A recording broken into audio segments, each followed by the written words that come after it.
I've got to scroll down. All right, well, whenever you're ready, that's fine. We're going to get going right now. So, good afternoon, folks, and welcome to Smudcast number 221. This is another video by JustTheFacts. I don't know how we got to this fellow a second time around in such a short span, but he's back. And if you don't remember JustTheFacts, he's a very opinionated, matter-of-factly, and passionate fellow who is right all the time, I guess. I don't know. But his title is Almost Perfect, Why Star Trek Beyond was the most underrated movie ever. So here we have two very extreme words, perfect and ever, in your title. And I said this many times, when you're making any sort of claim, trying to avoid generalizations and absolutes, because those are really, really bad. So hard to grasp. Well, is he trying to say that this is the most underrated movie, as in just of any movie, then, not just like a Star Trek movie? Pretty much. Oh. Yeah. So, well, gotta watch your language. Because... Also, the quality of his thumbnail is not very good. It's just like, oh... There's like 720 or 600. I can't. It's pretty fuzzy. Anyway. So, this is going to be a 10-minute and a half video. It came out last year in November. It's got 462 views, and his like-dislike ratio is not bad. 36 likes, 5 dislikes, not bad. So we're gonna find out, because you started the J.J. Abrams Star Trek is like whatever. It's not great. Well, it's completely finishing over. I don't think they're making anymore, are they? Yeah. Oh, I just found out Cavernacle got demonetized. Wait, what happened there? Wait, what? Why did he get demonetized? What happened? What's the story there? There is a god. Wow. I just wanted to... Wow. Shut up, Mark. I just wanted to say that. Oh no, the Eastern Europeans are... No. He got remonetized. I just found his tweet. It says so. Fuck! Oh. Shit, there's no god after all. Damn it! No! No! From believer to atheist in seconds. Also a massive thanks to Vosh, Kyle Kalinske, and Sunray, who all don't know me. God! And still did me a huge favor of shouting this out. So let me get this straight. A bunch of communists helped another commie get remonetized on YouTube. God damn it! Why won't the capitalists pay me? Pay me, god damn it! Isn't that enough that we're gonna get taxed now? As like US. Yeah, if you guys did not get that email this morning from YouTube, if any of you guys are monetized on YouTube, they're going to be having to not only take more taxes out of whatever they already take out. If you super chat me, or if you're in the States rather, and you super chat me and I'm not in the States, which I'm not, that will also get taxed. So wait, what? Yeah. 24%. Right. What? So if you guys want to actually give me the money that you thought you gave me, don't go through YouTube, go through Streamlab. There's a link right below, and I'm going to read them all out anyway, so it's not a big deal. But you'll see your little Garrus dance guy, as opposed to your Joker giving you the message. So it depends on which. I don't care. You guys do whatever you want with your money. I'm just saying this is what's happening with YouTube right now. And we're all I don't know what's going on, why they're doing this. Oh, by the way, we have to adhere to the legal code of the taxes. It's like, what were you doing for the past, I don't know, 13 years? Just not. I just saw that fucking email, and I was like, God damn! I needed 1 year to get $62 from YouTube from any revenue. And now they gotta take away 24% of that. I'm like, okay. Wow, do you think YouTube is just like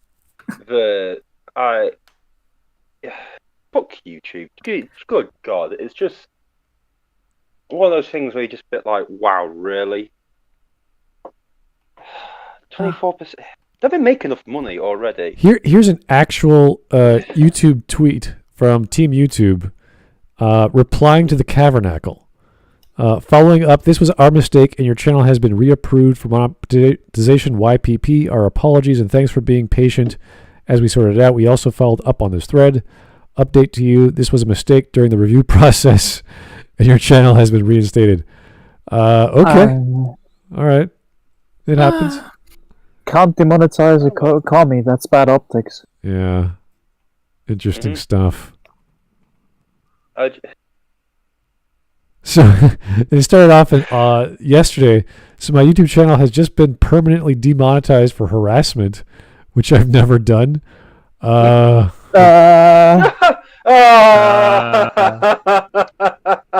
don't know. Maybe every second or third video is about like someone else on YouTube. He's a communist. Of course, he'll change the past. We can pull up any of his videos. Pretty much, he attacks this gentleman on YouTube. He doesn't like Actman. He doesn't like pretty much Jeremy everybody the Quartering. The Quartering. Like us. Us for sure. Zach, he hates Zach. Yeah, so probably not the best fellow to get remonetized, but hey, good for him. He's getting, he's making some money. Yeah. He's proving that the communist ideology works. He continues preaching the message. Yeah, of making money from corporations. Communist ideology works well to get you money in a capitalist system for some reason. Yeah. Viva la revolution, comrade. It's we're slowly taking down the capitalist pig dogs. Yes. Hey, Hawk. Like they're gonna privatize the NHS. Just wait for it. He predicted it. I'm fine with that. All right. I hope they do because it's crap as a socialist thing. That's enough. So... That's enough communism for one day. So let's get back to this wonderful thumbnail. Oh god, I would love so hard if this video will bring up communism. Oh no. I don't think so. This fellow isn't into that. No, he's not. He's just weird. Oh. Okay. Oh, thank God, he's only weird. He's just weird. That's fine. It's better than being a commie. That's what we've got to. Yeah, that's what we've got to. Oh god, this guy's a fucking retard, but at least he's not a communist. Shut up about communism, my god. Again, we have people who find communism in everything, so they look at a movie or a cartoon and go, this is communism. Rick and Morty is Marxism. Oh god. I think the reason why I slept for so long today is because my head hurt so much after that Rick and Morty video. I'm Pickle Rick. Anyway, Star Trek Beyond. Yes. Beyond. This is the third of the. Is this the third of the JJ movies? Yes. Okay. I don't think. I think he was only a producer at this point. I'm actually not sure if I've seen this one. I have not, but I heard it's the better of the three, but I don't really care. No, it's not the better of the three. It's another revenge plot. Oh. It's shit. I mean, all of them are shit. Yeah, but I mean, like, out of the three. They defeat the bad guy with the Beastie Boys. What? No. Yes. Wait. Yes. The one song where it's the immigrant song, is that what you mean? No, Beastie Boys. Yeah, the Beastie Boys. The band The Beastie Boys. What's the song? The immigrant is Led Zeppelin. Is it? Oh. Which song is it? I don't know. Every fucking JJ movie has a Beastie Boys. Yeah, I'm just trying to remember what the song is. Are you serious? Well, it is literally, yeah, they play a Beastie Boys song which destroys the enemy ships. And what? I just was like, wow. Yeah, seriously, yeah. Wait. Sabotage! Sabotage! Yeah, Sabotage. Yeah, they play Sabotage and it blows up the enemy ships. I'm not... They fly the Franklin spaceship because the Enterprise gets destroyed. Spoiler alert! And it's like surfing in the enemy fleet, and they're playing Sabotage, and the ship is like a surfboard, and they're flying around blowing up the other ships. But to the do you song of remember sabotage. when Kirk was on a motorcycle and doing like funny things? No. Me neither. Yeah, he just rides a motorcycle. You know, there is an actual anime which is a joke anime. It's a silly anime. It's called Hard Rock Save the Space. Which I saw it. It was good. It was fun. Yeah, it's a fun anime. It's dumb as hell though. But yeah, the scene actually reminded me of Mars Attacks because they play music to defeat the aliens. So hold on a second. So did I understand that correctly? So there's this action scene and the Beastie Boys song plays with it. It's not that they are in universe using music to display shit. They are in universe using music. Oh, right. They have a cassette player, I think, and they play it through like speakers on the ship. Wait, they have a cassette player?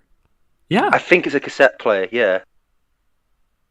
Yeah, they have. I think because like the story is pretty much that like there's like a Federation ship that crashed like many years ago, and they plan like a revenge on the Federation because they left them there. And like, I think like they salvaged that ship from there. All right. It's called the USS Franklin, and on the ship there's a motorbike and a Beastie Boy cassette tape. Message coming they in. Play Sabotage through the ship's speakers, because the ship's got speakers on the outside. Okay. Wait. And wait. How does that even fucking work? There's speakers on a spaceship outside the spaceship. Yes. Yeah. How do the ship why not? hear them? That's the first thing you install on a spaceship. Yeah. Like what life support systems? Are you crazy? No. Yeah. So by the way, the guy who made Fast and the Furious directed this. If you didn't know. Yes. Well, that answers a few questions, but it doesn't explain putting speakers on a spaceship, the exterior of a spaceship, rather. Smud, I'm just here to relay information. I didn't write this. When I think of Kirk and Spock, I think about Beastie Boys. Yeah, I literally sat watching this, and I was just like, what the actual fuck is going on here? And I turned to my real normie friend who's even like the Star Trek, and my friend just went, I'm not comfortable with this movie anymore. Can we go? I was like, yeah, we can go. My friend was like, I don't know where that went. It started off okay-ish, but there was another time when I left a theater, and it was Batman and Robin where they were surfing, and it was the first 10 minutes of the film, and I was like, okay, I'm done. I'm just leaving now. So imagine that scene. Imagine that scene, but play Beastie Boys Sabotage over it, and you get the last act of Star Trek Beyond. That's amazing. I wonder how much weed they were smoking in that writing room to think that up. Okay. I mean, I think I'm a bit traumatized just listening to this, but I guess this guy's going to tell us how amazing this film is, so let's get going. I can't wait. I bet he skips that part out. I bet he brushes over it so quickly. No, it's the theme. Oh yeah, by the way, they beat the bad guys. Anyway, moving on. All right. So, let's get going. Francis Board Coppola, hey sir. JJ uses Beastie Boys because he would consider using rap music by black people as a cultural appropriation. What? Okay. What? Isn't I seriously thought like he was using Beastie Boys because Beastie Boys was message Jewish. coming in. Patching it through. Yes. Oi, message coming in. Patching it through. The poor lead singer though, like he passed away several years ago. So Beastie Boys is an acquired taste. It's not for everyone, and yeah. Everyone always knows, what is it? Fight for your right to party, and then That's it. Or they could change drastically. Oh god, I'm absolutely illiterate when it comes to music. Well, at least that kind of music. You gotta fight. Boy, you're right. You're right. To party. We know. Hey. Intergalactic. Okay, before this goes on, let's start the film. Yeah. Yes.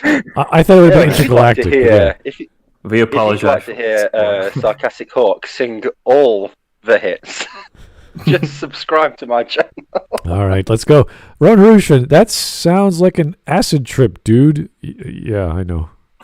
It's worse. Oh, there was definitely some acid.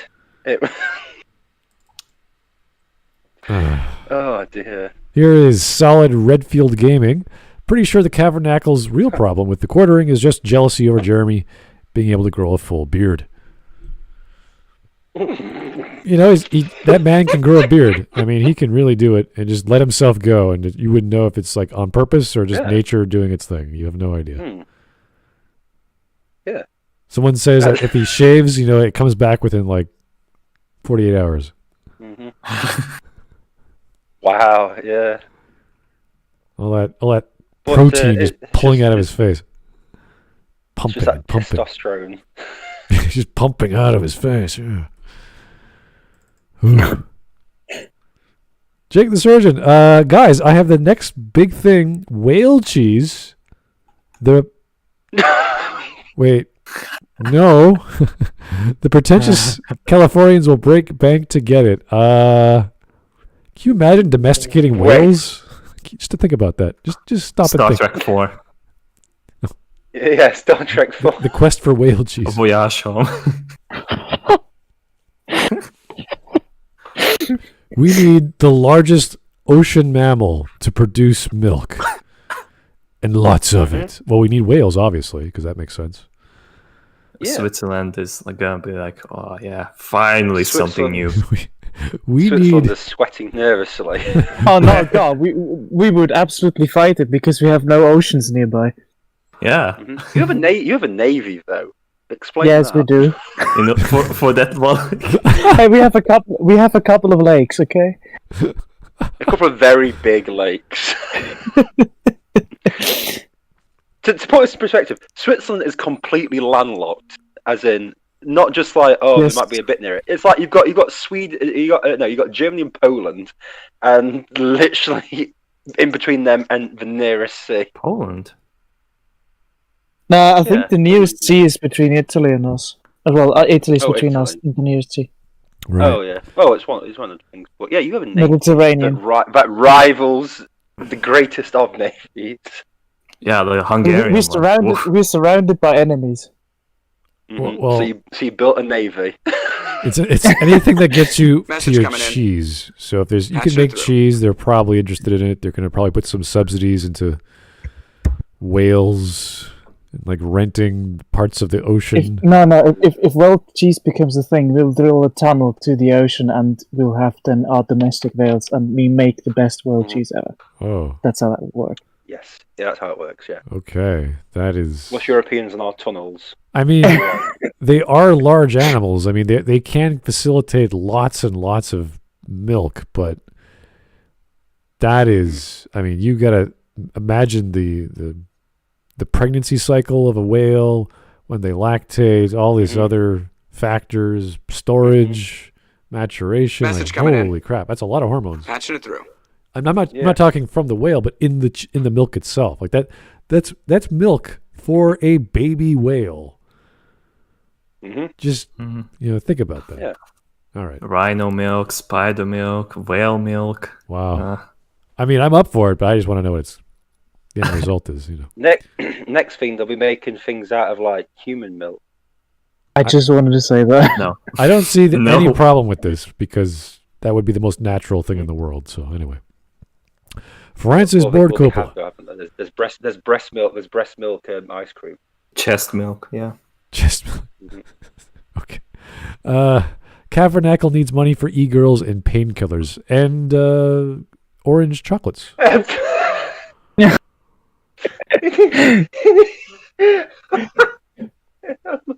When it's not Christmas, you got to get your orange chocolates early. I bet they're on sale. You buy in bulk.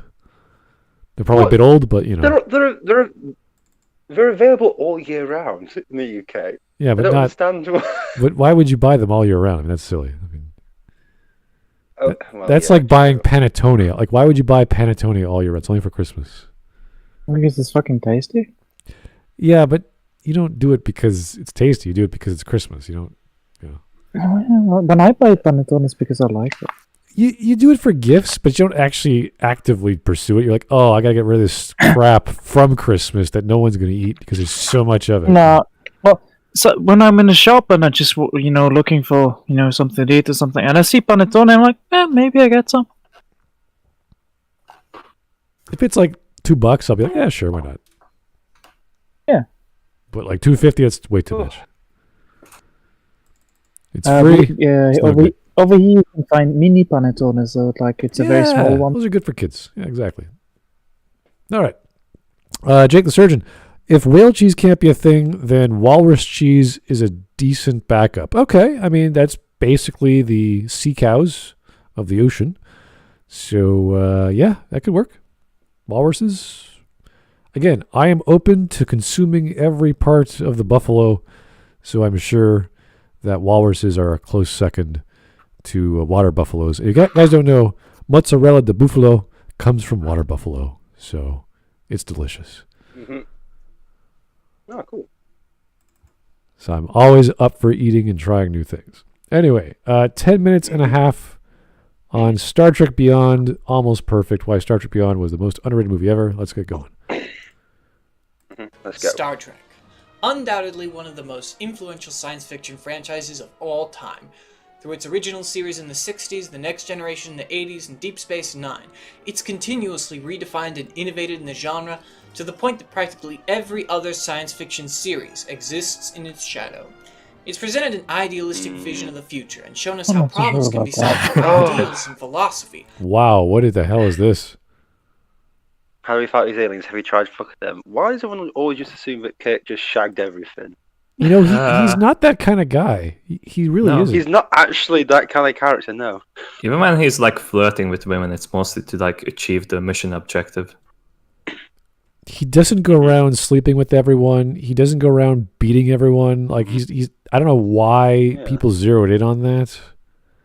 If you watch the show, he's pretty stand up. He does very noble things. I think that's where I think that's where it falls apart. The people who say these things haven't actually watched the original series. They just take the stereotype. I just defer to your judgment. I only have seen Next Generation when it comes to the shows. I would say, Mark, you're a big fan of the original series. Yeah, I like it a lot. I would say Riker is probably a bit more promiscuous, but oh yeah, Riker was pretty much like the left, Kirk right, of and that center. show. Yeah, he was Kirk. Yeah, but he overkirked Kirk. Yeah. The problem with Riker is he just sort of excess baggage. It's like, Riker, go do something. We don't know why you're here. My problem with Riker is that after they get Picard back from the Borg, he doesn't really do that much. He's only in the background. He's supposedly a very good pilot, a very good leader. Yes. Very good at all these fighting. He's like a jiu-jitsu master. He does all this amazing stuff, but he doesn't do any of it. A saxophone, I think. Saxophone player, flirts with the ladies, amazing poker player, amazing chef. No one cares. He's worthless.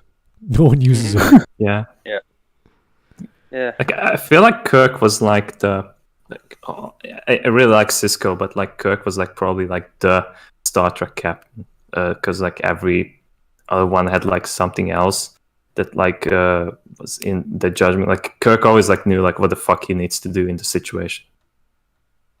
Yeah, that's what it comes off. That's why I always saw Riker and Deanna as kind of the same character, the same role. They're just there. To be in trouble or to do something that Picard can't. Deanna Troi has officially crashed the most Enterprises. Yeah. Did you know? Yeah, seriously, she's crashed the most Enterprises. I find it entertaining that there's a person who has that title in Star Trek. Yeah. Yeah. Message coming in. Patching it through. All Look, right. every time she's at the helm of the Enterprise, it gets really badly damaged. Generations and Nemesis.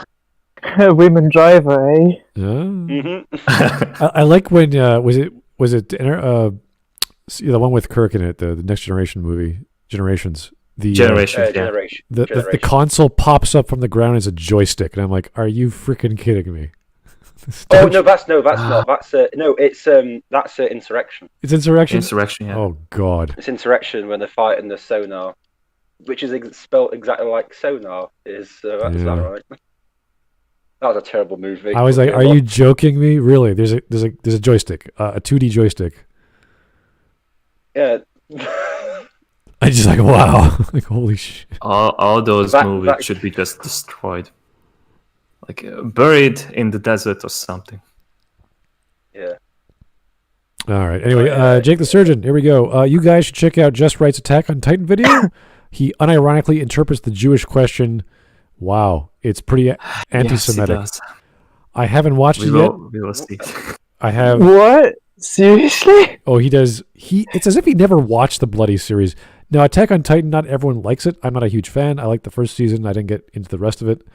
But it's not that complicated. But there's lots of stuff going on. Mm-hmm. So you understand all the subplots, all the characters, why they're there. They develop character. Aaron goes on this crazy journey of discovery. So does his two friends. And it's just this crazy story of what this crazy experiment did to humanity, essentially. So it's a bit more involved than trying to use whatever bullshit Just Right is trying to use to interpret it. So the amazing fact is that I think it's like a split, because like half the audience liked the video, the other one didn't. So it's like in 1,000 numbers. So yeah. like 8,000 liked it and 6,000 disliked it. So yeah. it's very controversial. I'm actually thinking of watching a few episodes just to prepare watching that one, because I think that's a special. Like Just Right is always hit and miss. He's always doing a good video, which it's perfect, and then he's just absolutely just off. You're like, dude, you can't seriously think. I've only seen bad videos done. He does have some good ones. Like back in the past, he had some pretty good. He did one on in the past. I heard about that. Yeah. In the past, he was okay. Okay. That's Right. Before that's Trump. where we're at. Everything from him I've seen is not him not understanding philosophy. Oh boy, YouTube was fine, and then the Trump Nation came. whenever he brings up Hume, I'm just like, oh no, don't. Or Kant, just don't bring up Kant. Or Hegelian dialectics, which has nothing to do with what he tries to explain. No one gets Hegelian. I don't think the average first year or second year philosophy student gets Hegelian dialectics. But isn't like Just Right your neighbor or something, Smart? Because like he's also Canadian and from Toronto. Apparently, I don't know. Maybe he is. Like you should just visit him and like Just Right. Like come on. I'd buy him a beer, but get your shit together. But then I have to say, visit him with like pool balls in a sock, and just say, right, listen here. Okay, I would buy him a beer. Take your glove But I'd have to say you have horrible taste, and I don't want to be friends with you. Yeah. Thank you, Patrick. And then that's when you hit him over the head with the pool cue. What I'm saying is he's friends with Patrick, so I was like, oh, this is not. Oh well, then okay. You can buy a gun in Canada, can't you? Oh. You can double down on their.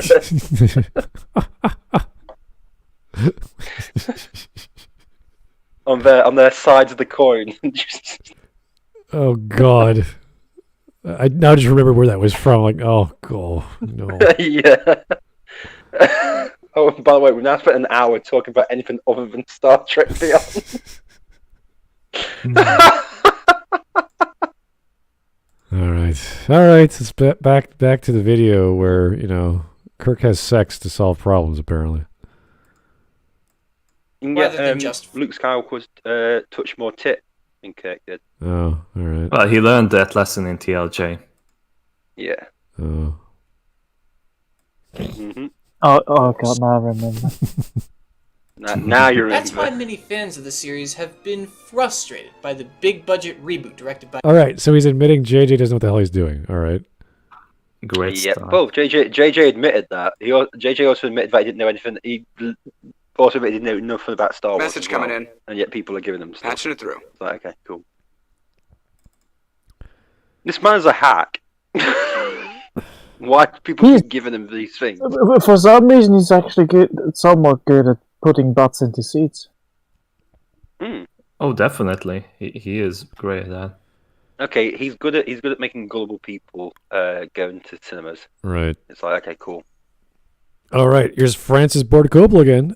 Do Jews even exist in Attack on Titan? I don't think so. No.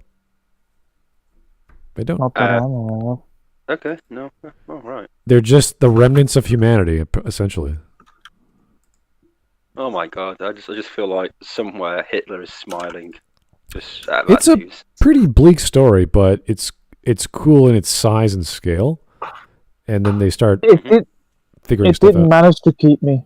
I read quite a bit of it, but I just stopped. Yeah, it's big, like it's long. So like even the manga is like, oh boy, that's a lot of revelations in one page or one manga. So I was like, all right, that's too much. You got to space these out. But then it's the next. It is kind of interesting to me, but at the same time, it just didn't manage to grab me and keep me. Yeah, there's a lot of characters, a lot of things, a lot of moving parts that you're like, oh, this is back again. I thought this person died. Oh, I guess. Oh, they're also a Titan. Isn't that great? Okay, good. At the end, everybody's a Titan. Everyone's that's great. Yeah. You're a Titan. You're a Titan. You're a Titan. Everyone's a Titan. The reason why there's so many Titans is just a dumb. Like, oh, okay, that's stupid. That's really dumb. The intro song is slapping. Yeah, the media is great. The animation's great. Everything's great, but the story is like, oh, that's a. It's not a well thought out tale. Nothing will ever. It's a detailed tale, but it's like that's kind of weird. Why would they do that? It's like, oh, that's also really weird. That doesn't make too much sense. Why would you do that? I just noticed you drifted off again. Yeah. Nothing will ever beat a '97 adaptation of Berserk's opening theme music. That is just. Put your glasses on. Nothing will be wrong. As about 14 guitars are brutally murdered on the screen. Okay, one thing I will always say is my favorite thing ever when it comes to anime soundtracks or intro songs is when the Japanese write German songs. because the lyrics are always absolutely shit and hilarious as fuck. Put your jack boots on. Put your jack boots on. Marching through Poland. There are lots. Yes. There are lots of German songs in anime, or even anime intros. So it's interesting. And half of the time, I don't understand a single word because they have such thick accents. Well, I was trying to listen to what these English words are, and I didn't understand what they were. No. It's Japanese musicians singing German. It's hilarious. Yes, it is. Japanese musicians singing anything other than Japanese is hilarious. I know. Like, wait, what? What language is that? They'll suddenly drop an English phrase. You're just like, what? Why? Or suddenly a single German word. You're like, what? Japanese text, and then I love you. Yeah. Yeah. Back to J.J. Abrams. Anyway, JJ. Oh, yeah. J.J. Abrams, referring to it as unintelligent and overly flashy, and the beginning of the end for quality Star Trek. Yes. This is all mostly true, except for one highly underrated entry in the franchise, Star Trek Beyond. Most people had given up on the new attempts at Star Trek by the time it came out, so its good qualities went unnoticed. But now that all's said and done, we can say that it was probably the best thing Star Trek had to offer since Deep Space I like how he's strawmanning the idea of people disagreeing with him as like Message coming in. NPCs or something. It's like, dude. Yeah, it's like, yeah. Don't use that meme. You cannot use that meme, you NPC. A fanboy is, if anything, an NPC to the actual fandom. So I want to like be clear about that. It's just the opposite way of using the meme. Also, I like how he's already contradicted his title. Because he says why Star Trek Beyond was the most underrated movie ever. He's literally just saying, "Oh, it's the best thing Star Trek since Deep Space Nine." It's like, so it's not the most underrated movie ever then. Well, it could still be the most underrated because people hate it so much, but it's actually not that bad. You know what I mean? That's just no. All right, Ron Harushin, rejoice, Mud. Oh, félicitations. For the Attack on Titan manga will end next month, supposedly. I hope it does. It should have ended last year. So it's just drawn out and lots. I'm not saying the drama's bad. I'm just saying it gets. There's so many characters and they die, and then this guy gets back. It's like, oh no. Yeah, You that actually was the thing about it. read that manga? I read until the part where everybody starts becoming a Titan. I was like, okay. Yeah. I've only seen like the first 2 seasons, and I decided to like read up until it turns out that like those guys are actually Message like a coming in. different race. Patching it through. Like the people who can turn into Titans. And I Yeah. was like, whoa, no, what? Yeah, it's kind of. Honest to God, to me, the fact that people, well, quote unquote, the humans could turn into Titan, that just kind of, for me, immediately was like, oh, okay. Oh. I don't know, I just like having this enemy force that you cannot comprehend, that is beyond human. I don't know. Yeah. I like that way more God. than the other one. God, I'm getting Mass Effect flashbacks here. Jesus Christ! Please stop saying about them. You can't comprehend. Oh yeah. my God. Oh yeah. Now that you mention it, they do sound like. Mark. Well, to me, they I'm have a gonna bit of I'm gonna stop a you love there. Justin thing going on, but You can't do anything. Why? You're a hologram. anyways, Go. Oh God. Star Trek Beyond. Let's just go. ended. Through this video, we'll go over what exactly J.J. Abrams' Star Trek lacked, how exactly Star Trek Beyond succeeded in adding it in, and then for fun we'll compare it to some other recent attempts at modernizing Star Trek. If any of this sounds interesting to you, please consider liking, commenting, subscribing, and hitting the bell button for Why do we have a blurred Wait, image? hold on. Succeeded I in just adding want it to in. ask that. Oh, I meant to. Why can't I press pause? Sorry. He's now going to put it against modern Star Trek to say it's good at the end of the video. That'd be great.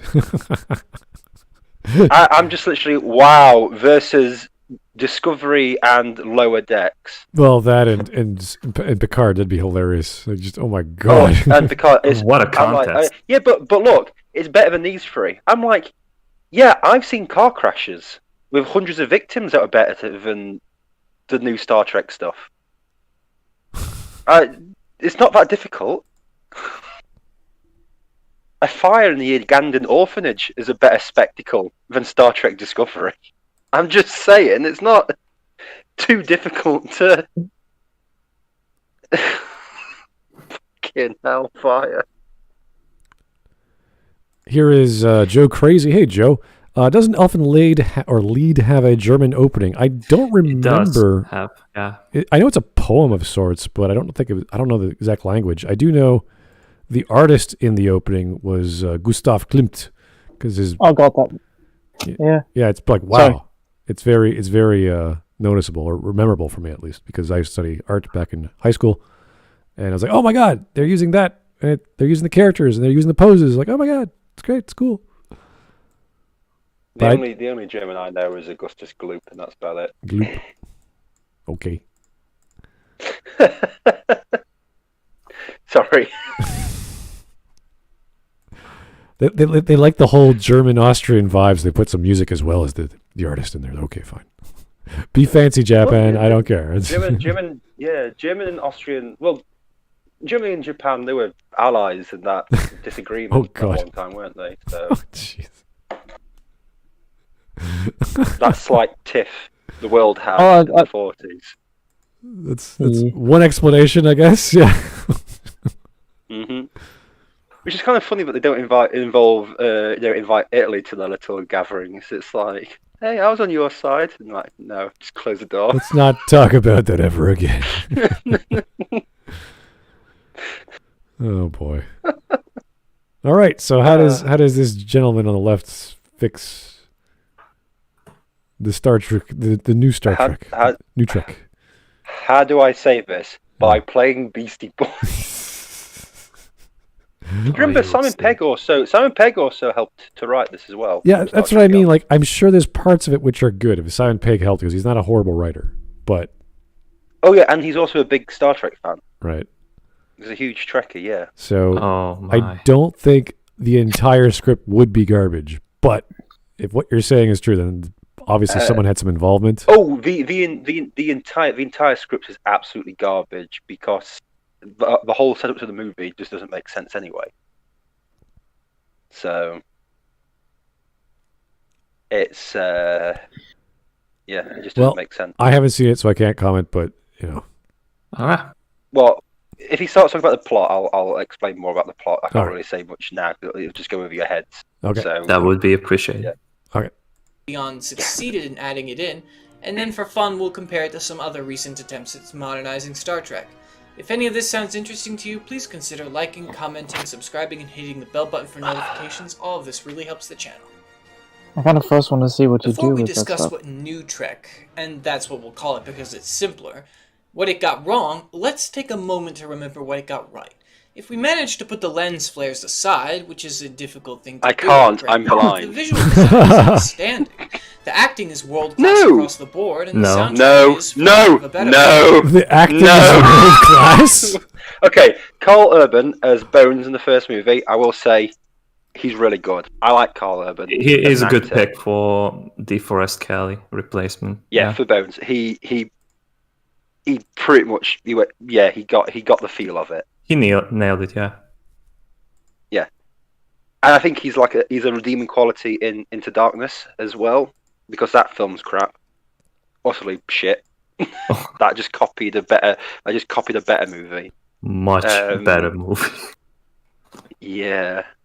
Oh my god, JJ did a remake of a science fiction film. He's never done that before. Oh my god, yeah! He's remade Wrath of Khan and A New Hope. Yeah. Shit. He did? In the two modern franchises, oh my god, what a fucking hack. That's what he does. Yeah, that's his shtick. That's all he does. He just my god. finds something better or finds something he thinks is good and then copies it and makes a worse version of it. Yeah, because he did make a worse version of it. He did, because Wrath of Khan worked because you've got the history of the series behind it. Into Darkness doesn't work because you hate all the characters. Chris Pine is pretty bland as Kirk. He's really mopey all the time.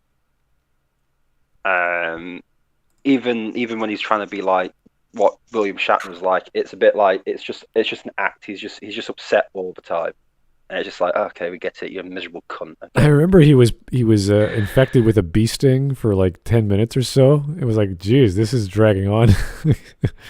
Yeah, and it's just, that was, and it's, All I remember is thinking I would make that person captain. No, there's no reason for him to be captain as well. Because he doesn't. Number one, he doesn't get through the cadet training. He sneaks onto the Enterprise to begin with. So why isn't he even listening to this guy? And he becomes captain because Spock beats the crap out of him, and it's like, that doesn't make you captain. It would go to the next person in command, who was third in command before Pike got kidnapped. It was just stupid. But with other acting, Zachary, what was it? Quinto, is it? Is that his name? Or what's his name from Lost? Not Lost, Heroes. Who plays Spock? Zachary Quinto, you're right. Yeah. He's okay. He's no Leonard Nimoy, which really shows because Leonard Nimoy's in the first 2 movies. Oh, And, yeah, he is. Oh. Yeah, they dragged out old Leonard before They he did died. show like that he died in the beginning of the Of this movie. one, yeah. Yeah. By the way, Leonard's dead. So moving swiftly on. Like it's nice of. It's nice for him to do it, but it was literally Spock's dead. Anyway, moving on. So. The characters are all well written. There's a bit more humor than you Never would not. expect, and one might even compare them Never to the not. characters of the MCU, which I've denigrated before, but it's different here. The humor is derived from the situations the characters find themselves in. There's never a wink to the audience moment, like when Captain America says, There is! What the hell is a devil Mickey saying that's what? Dialogue is too much work? That's way too much work. So even though Bones takes his situation seriously, he amuses the audience. But half of them don't. There's loads of winks to the camera. Literally, Chekhov puts on a red shirt and looks and goes, "Oh, someone might die because he's got a red shirt on." It's like, yeah, okay. Which is incredibly ironic looking back, to be honest, because the actor actually died after making Beyond. Oh dear. Ooh. Yeah, was it? Yeah, he got crushed by his own car. Yeah. Yeah, he was. Oh god. Yeah, well. Yeah. Unfortunately, shame really, but yeah, there's loads of like winking at the camera stuff all the time.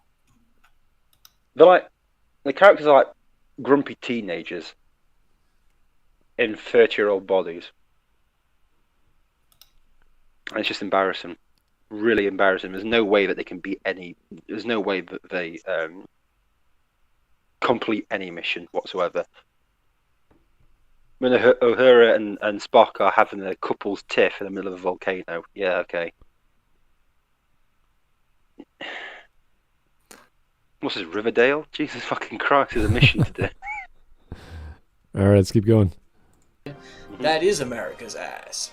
Life and death situations are taken seriously, not quipped about. Serious characters stay serious, while joking ones joke more often.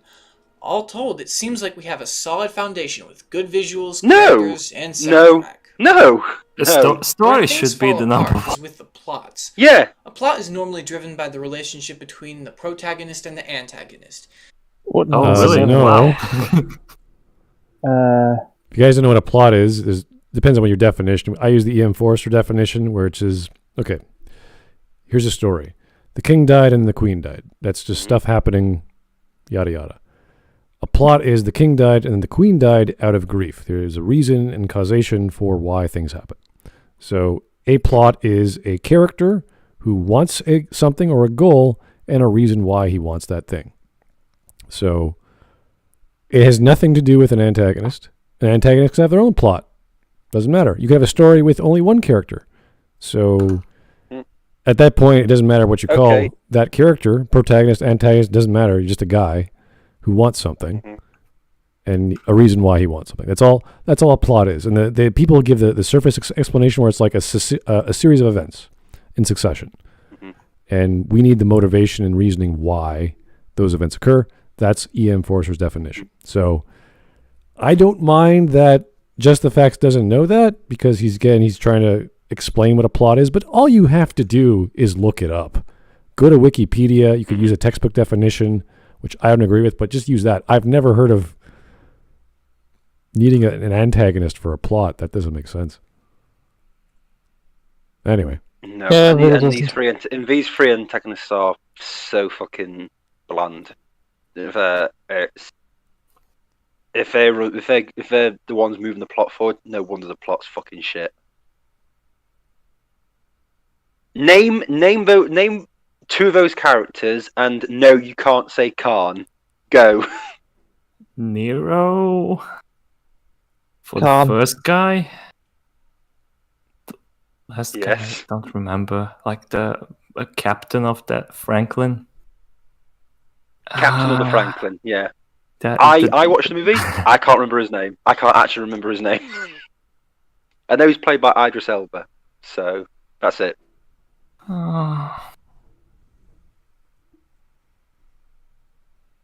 These characters are completely forgettable. Even Khan is. He's only memorable because he's got Khan in his name, and everyone remembers Wrath of Khan. That's it. And Benjamin Cabbage Patch just goes, "My name is Khan." Yeah, but like we just remember Khan from Ricardo Montalban's acting. Yeah. And that's it. Yeah. Well, he's quoting Moby Dick and spitting out, philosophical, speeches and stuff. Bernardo Babbage Begongo is just punching people. So. Oh yeah, and even Spock starts punching people. That's totally in his character, though. Yeah, Spock gets angry and beats up Khan. Spock smash. I have never seen. He's literally. Like Uhura has to ask him to stop because hey, stop, Spock! This is the only way to save Kirk. Like. Because after the scene, what they copied off of Wrath of Khan, where obviously it's a swap over where Kirk dies and instead of Spock, and they go, "Oh, we're friends," even though they spent the entire movie arguing and aren't friends. And Spock goes, "Khan!" And then he runs off and beats up Khan. Gets his Uhura blood. comes down, and then they punch each other, and then they bring Kirk back with Khan's blood because. Khan's Super blood. Bring people back from being irradiated with nuclear fucking energy. It's like, okay, cool. Like that scene from the original second movie was it was like it was building up from the series from the 60s, and you see this character die and sacrifice himself because he realized that he does have feelings and fuck logic, I have to do some sacrifice. That was but what he did was logical. No, what he did was logical. Yeah. The needs of the many outweigh the needs of the few. Good, yeah. So he sacrificed himself because that was the logical answer. So even though he was doing something heroic and I think it was still just it's just logical. So it's still kept in character. Kirk sacrificed himself. It's like, oh, he's depressed because Pike died. Right? Okay. So, yeah, and then in this movie, Kirk's depressed because he's older than what his dad was when he died in the first movie, and it's like, oh, I'm depressed. I don't know what. Oh, I'm so depressed. It's my birthday. I'm really, really depressed. I don't want to be captain of a starship anymore. It's like, bro, you spent 2 whole movies talking about wanting to be a captain to, remember your dad's memory, and now you're like, it's like, fuck off, you miserable fucking cunt. You're Captain James T. Kirk. Fuck, Jesus Christ.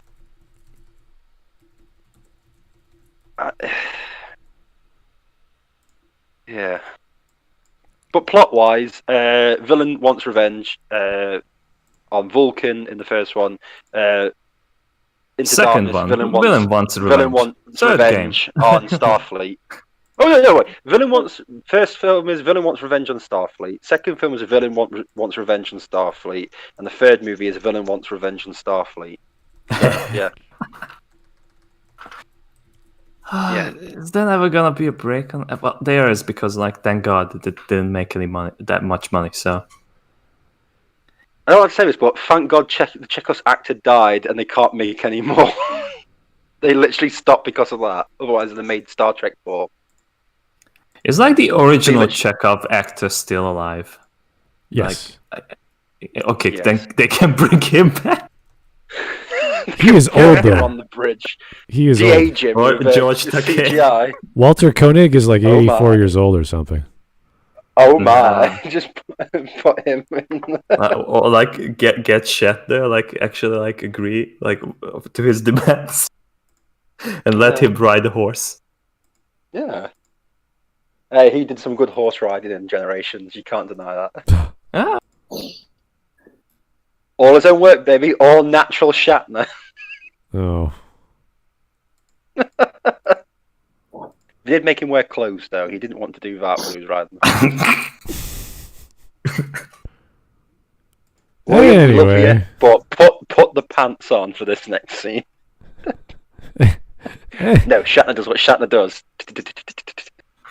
Anywho, let's keep going. In this case, the protagonist is our dashing Captain Kirk, and our antagonist is any one of countless dastardly villains. Now let's determine exactly what sort of villains these are. What are they motivated by? What are they trying to achieve? I've just told you. In the first two films, the antagonists are villains of circumstance. Due to something that happened in their past, they want the protagonist to suffer, and that's it. Nero wants no revenge for Starfleet failing to save Romulus. Benedict Cumberbatch wants more revenge for Starfleet imprisoning his fellow superhumans. This is always a weak sort of villain, but for Star Trek, which is supposed to be a more intellectual science fiction franchise, it's downright inexcusable. What we want are villains of ideals, people who have different beliefs about how the galaxy should look, different ideas about what's true or not, which What? inevitable. How is Fate staying? Shiro, I am the main character now. Oh my god! You know how my friend's uncomfortable in the cinema? I'm uncomfortable with this video now. I guess I'm like, what's going on? Why? Started anime. Why would you bring an anime into a Star Trek analysis of a movie? Well, let's see. What is the image for ideal? Two anime dudes clashing swords. So two guys rubbing swords against each other is ideals. Yeah.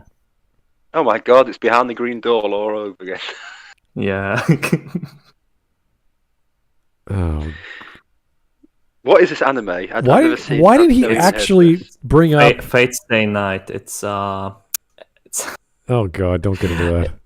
Yeah, that's not why? Okay, the better question is why did he actually show a photo of Kirk and Khan, the original Kirk and Khan, arguing? That would have been fine. There's lots of arguments in Star Trek in the original series. The whole show is arguments. Yeah. You don't need to show a bunch of anime characters swinging swords at each other. So has he got two swords, or there's four swords in that one? Yeah. There's four swords. Oh, how silly of me! Yes, it's anime. There must be more than two swords in a fight. I don't know what's happening. I feel uncomfortable. You don't want to, honestly. It's just there's too many swords in this picture for my liking. You're better off not knowing. Yeah. If you think these are too much swords, oh my god. You're about to see some more.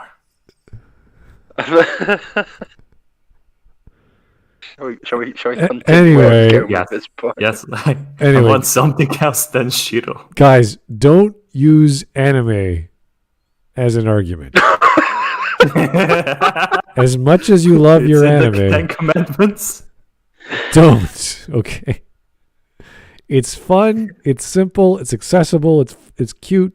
It's animated. We get it. You like it. It's cool. Don't use it in a serious discussion about. It's not Star Trek.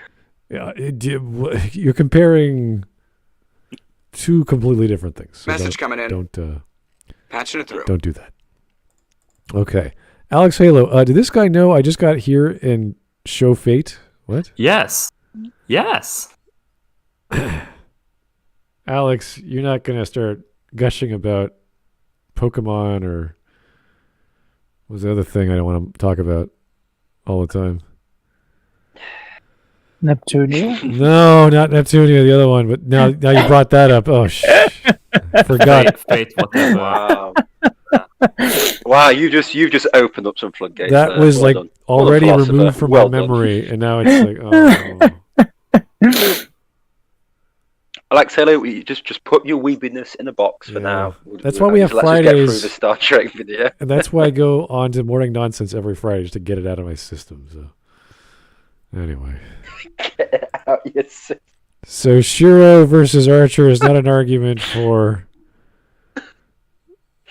why you would want a better antagonist in your Star Trek JJ film, okay? Yeah, but here's the thing. I want to know what he thinks Idris Elba's character's motivations in this movie are, because it's literally revenge against Starfleet.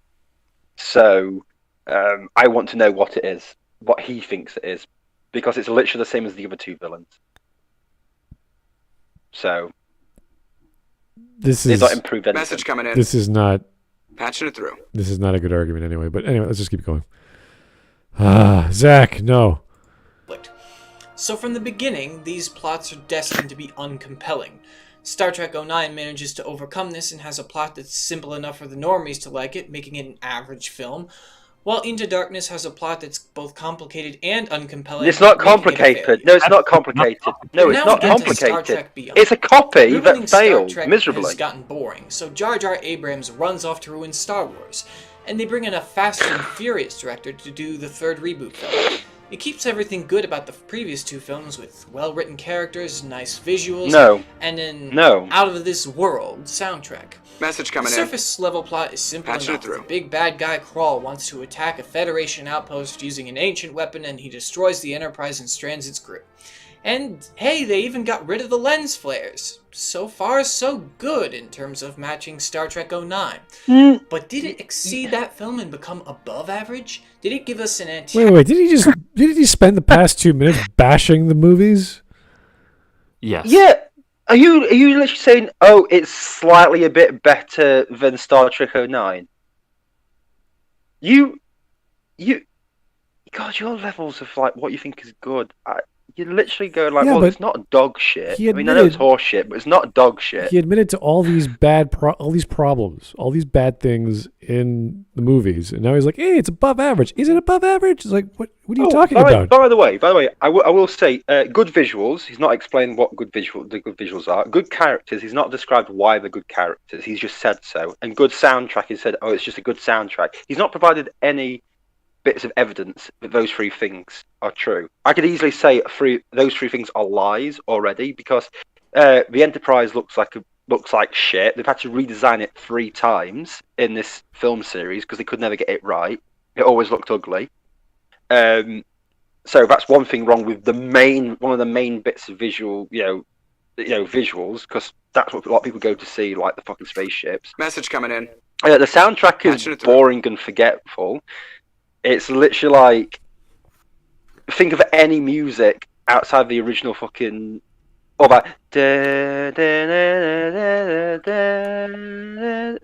That's pretty much the only thing you fucking hear all the way through it. The characters are all bland and utterly forgettable. It's like, oh look, Uhura's having a lover's tiff with Spock. It's like, no, cool, wonderful. This is just rubbish. It doesn't go anywhere. Nothing really matters. And it's like, oh, Kirk's miserable. Oh, right. And then what about Sulu? Oh, he's gay. Anyway, moving on. Chekhov doesn't speak English very well. Ha ha ha ha ha. And Simon Pegg's Scotty, and he does a really bad Scottish accent. It's like, okay, what else? Did I mention that Kirk's miserable? Yeah, okay. I've literally just named all their character traits. That's it. If like the guy is gonna use another anime reference, he could just like show like Kirk, the new Kirk with Shinji from Evangelion. It's like, oh yeah, now I'm miserable. Oh, I don't want to be the Enterprise captain anymore. Yeah, but there's no characterizations on any of it. It's like Into Darkness had a chance to build on, actually build a story. No, we're just going to copy Wrath of Khan and make it worse. And go nowhere. Okay, cool. So here's and then Beyond happens, and it's like, yeah, nothing. It's just bullshit. So here's Alex Halo. Why is he talking Fate for a Star Trek video? We don't know. Wait, a Star Steck video? What the? I think he meant to put Star Star steak. Star steak video. I don't know. steak. Star steak for new. Starts to steak beyond. I hear they're going to be doing in 7 years' time or 6 years' time. Is it China? They're making a hotel in space. So maybe You know what? The Chinese can have space. At least it won't be on Earth. I want a vacation. The Chinese can have Mars. To be honest with you, I will personally pay for all of them to have tickets. A one-way ticket to Mars would be great. Solve a lot of problems. Mike Testa, did someone say capitalism and neon evangelion? What? Fucking hell. Capital. Thanks, just the facts are mentioning fucking anime. Now we've got all the weebs coming out again. Great. Weeb money. I'm not sure what you're getting at there, Mike, but Well, I'm personally waiting for the last movie to finally be able to be accessed online. So I can finally not care about the series anymore. Yeah. See, I already don't care about the series. It's a Good on you. wonderful bit of skill. Good on bit you. of skill I learned.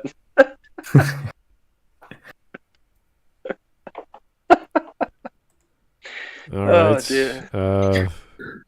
4 minutes, 20 seconds So- in. We're doing okay. Almost half done. Yeah. So far, he's not brought up any actual evidence or anything. He just said, He's "I about think." to. He's Like- about to. No, he's not. We have to hear him out. Let's hear the madman. Okay.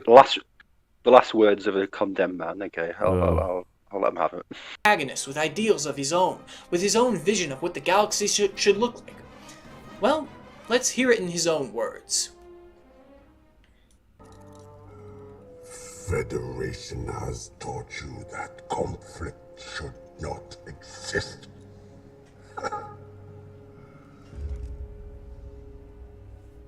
But without struggle, What? you would never know who you truly are. The world that I was born into is very different from yours, Lieutenant. We knew pain, we knew terror. Struggle made us strong, not peace, not unity. These are myths. The Federation would have you believe. We lost ourselves, but gained a purpose. A means to bring the galaxy back to the struggle that made humanity strong. I think you underestimate humanity. I fought for humanity! Lost millions to the Zinti and Romulan wars! And for what?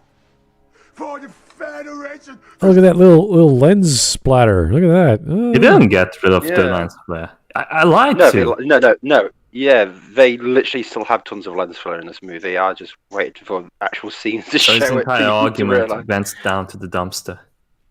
Also, bear in mind, like, his plot is revenge against the Federation. He can say we need war, yeah, but you want to have war against the Federation because you want revenge because they didn't come looking for you. Yeah. So you want revenge against the Federation, which is exactly the same as the other two villains. This whole war makes us stronger. He's literally just wants revenge. He tried to tell them that this is the reason for doing it. It's just more I want revenge against the Federation. So They did reference the Zindi War, which I believe is what happened in Enterprise. from Enterprise, which is a great arc, which I thought was the best part of Enterprise. Mm-hmm. So JJ's not completely throwing away the lore. He knows something. Well, that's only because with the Kelvin timeline, it separates after Enterprise, so he can't actually get rid of it. Oh. Because he didn't read the actual timeline, and so the year he put in Star Trek 09 means that all of Enterprise is canon in both timelines, Kelvin and Prime.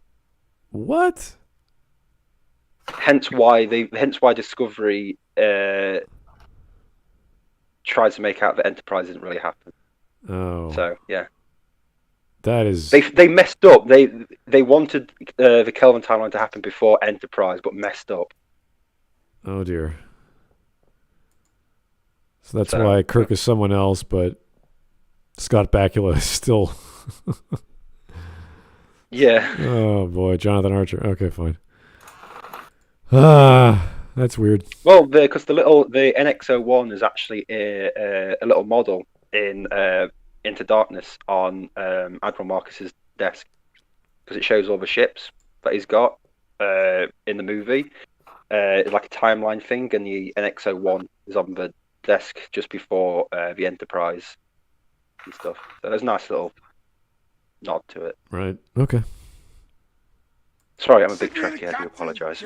At Big Bad with the enemy. When I envisioned making this review, I'd planned to say something like, the movie was almost perfect, all we needed was a 5-minute exposition scene making the villain's ideals really explicit. But frankly, I'm not sure it could be more explicit than what we just watched. He has his ideals that war and conflict breed strength, and the Federation shouldn't exist.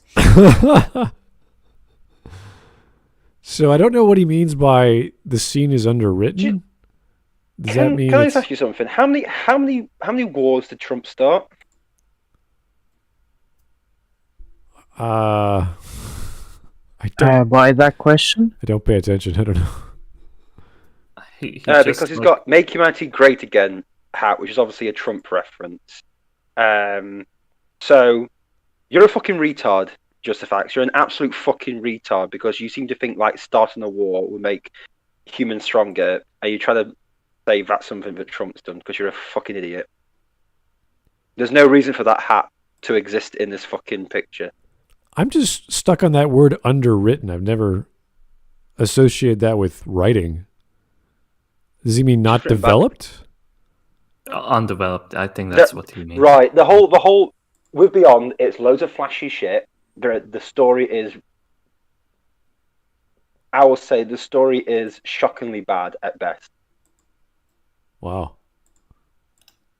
Well, let's put it this way. The Enterprise gets destroyed because it's the only ship in that sector. By the way, the space station they go to is like the main Federation space station. But there's only one ship there. The Enterprise. So the Enterprise gets sent off to investigate the planet where Idris Elba's character is. By the way, still waiting for his name to be mentioned as this wonderful villain. JustTheFacts. Where's his name? What's his character called? If it's that great.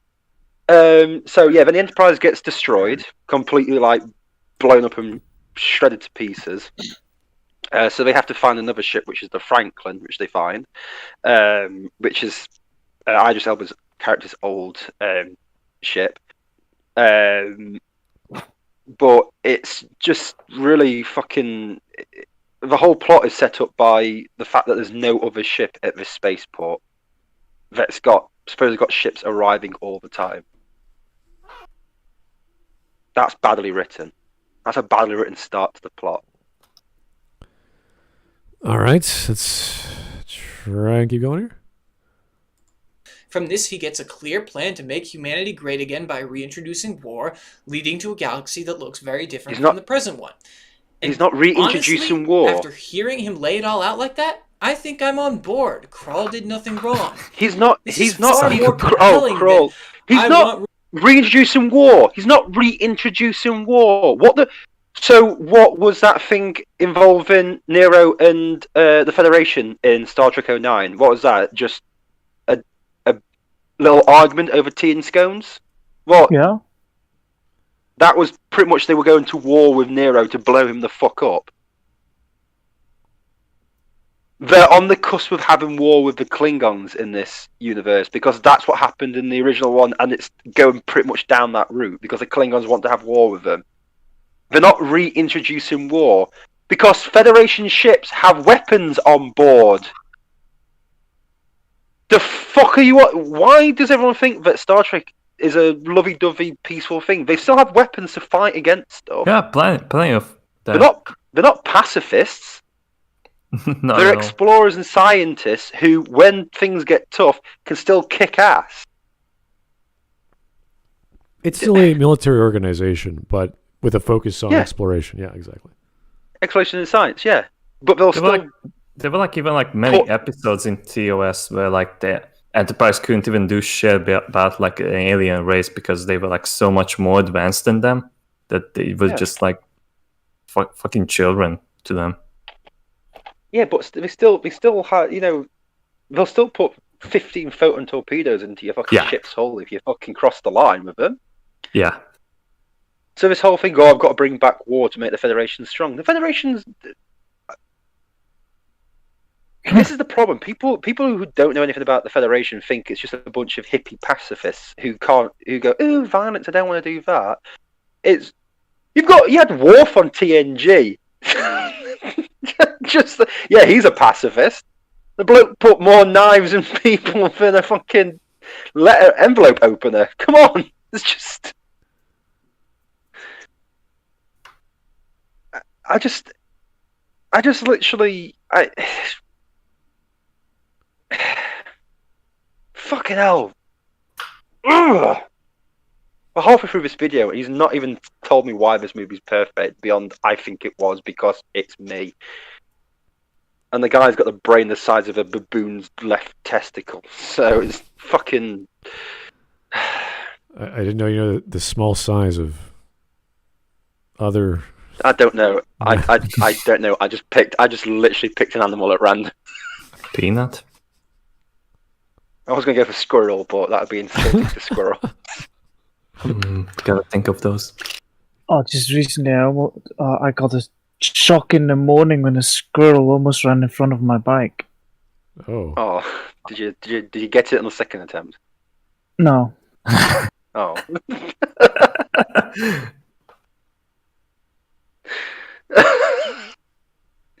Crazy philosopher jumped by a rabid squirrel.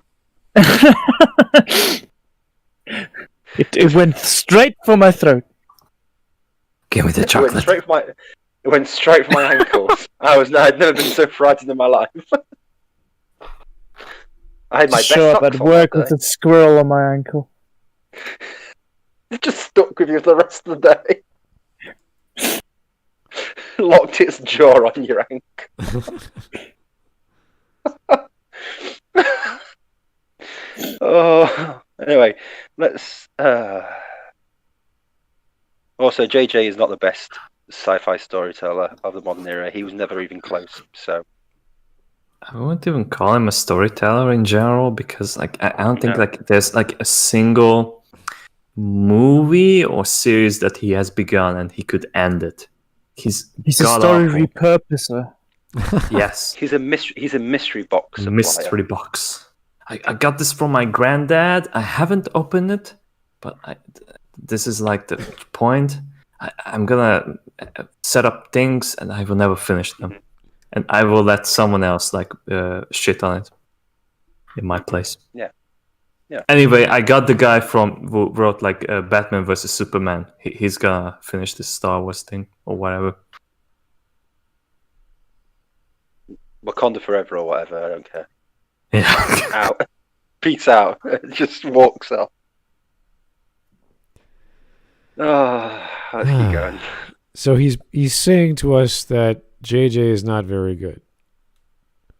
No, I agree with that. An idiot can be right. I just don't get his message. He's saying the movies aren't good. Then he's mentioning how good they are, and you're like, what? Wasn't he first going to tell us what was good?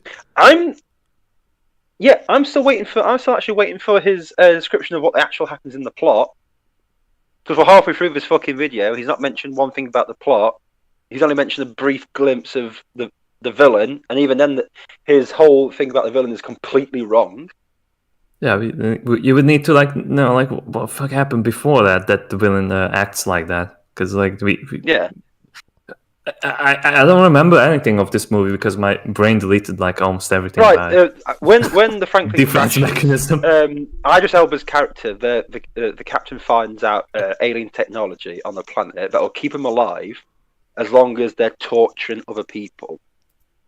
What? and it'll take their life stuff and everything, but it corrupts them to make them look like those aliens. Because Idris Elba is just a normal human, but they've been corrupted for like hundreds of years. So when the Enterprise crashes and they have the escape pod and everything, they kidnap tons of the Enterprise crew and just literally torture them to death. That just gets brushed over, by the way. Those crew members don't matter. Just thought I'd tell you, they're dead. We don't even go back to save them. They just save the main crew and a few others, and that's it. Yay. So then he. I don't even know how. How did he get back to Federation space again? They fly another ship. Beastie Boys. Beastie Boys. Idris Elba's character gets back to sends his drones off to attack the Starfleet base that he needed the coordinates from the Enterprise from, even though he knows where it is because he sent someone to that base to trick the Enterprise to get to the planet. So it's really convoluted. So he attacks the spaceport thing. Then the Beastie Boys show up, and then the Enterprise crew on the Franklin show up to beat him. Kirk and him have a fist fight. He dies, and then right at the end of the film, they build another Enterprise that looks exactly the same as the first Enterprise, and they fly off and have more adventures in Lens Flare Land, and that's the movie. Also Kirk rides a motorbike. And there's a white woman character who's a badass, but I completely forgot that she even exists in this movie until I just noticed the picture in the background. Who meets sort of Simon Pegg's character, but that's about it. Just very quickly, I think I will head off now. I have to get some sleep before work tomorrow. Okay. All right. Was it me boring to death with Beyond stuff? It's like, you know what? No, it's just I've had my fill today. It's getting late. Have a good one. I've got things to do. Have a great night, philosopher. Bye. Have a night. See you. See you later, man. Bye. But yeah, the story's not that great. I mean, I went to watch it in the cinema, and it was just it is a really forgettable story, but I can remember it because it was just that bad of a Star Trek movie, and it was just shockingly bad. There's a MacGuffin at the start. Oh yeah, there's the MacGuffin. I forget. Kirk is on another alien planet, being an ambassador, and he gets attacked by really small creatures. And he gets hold of a MacGuffin, which just so happens to be the MacGuffin that the Idris Elba's character wants to destroy the Federation with.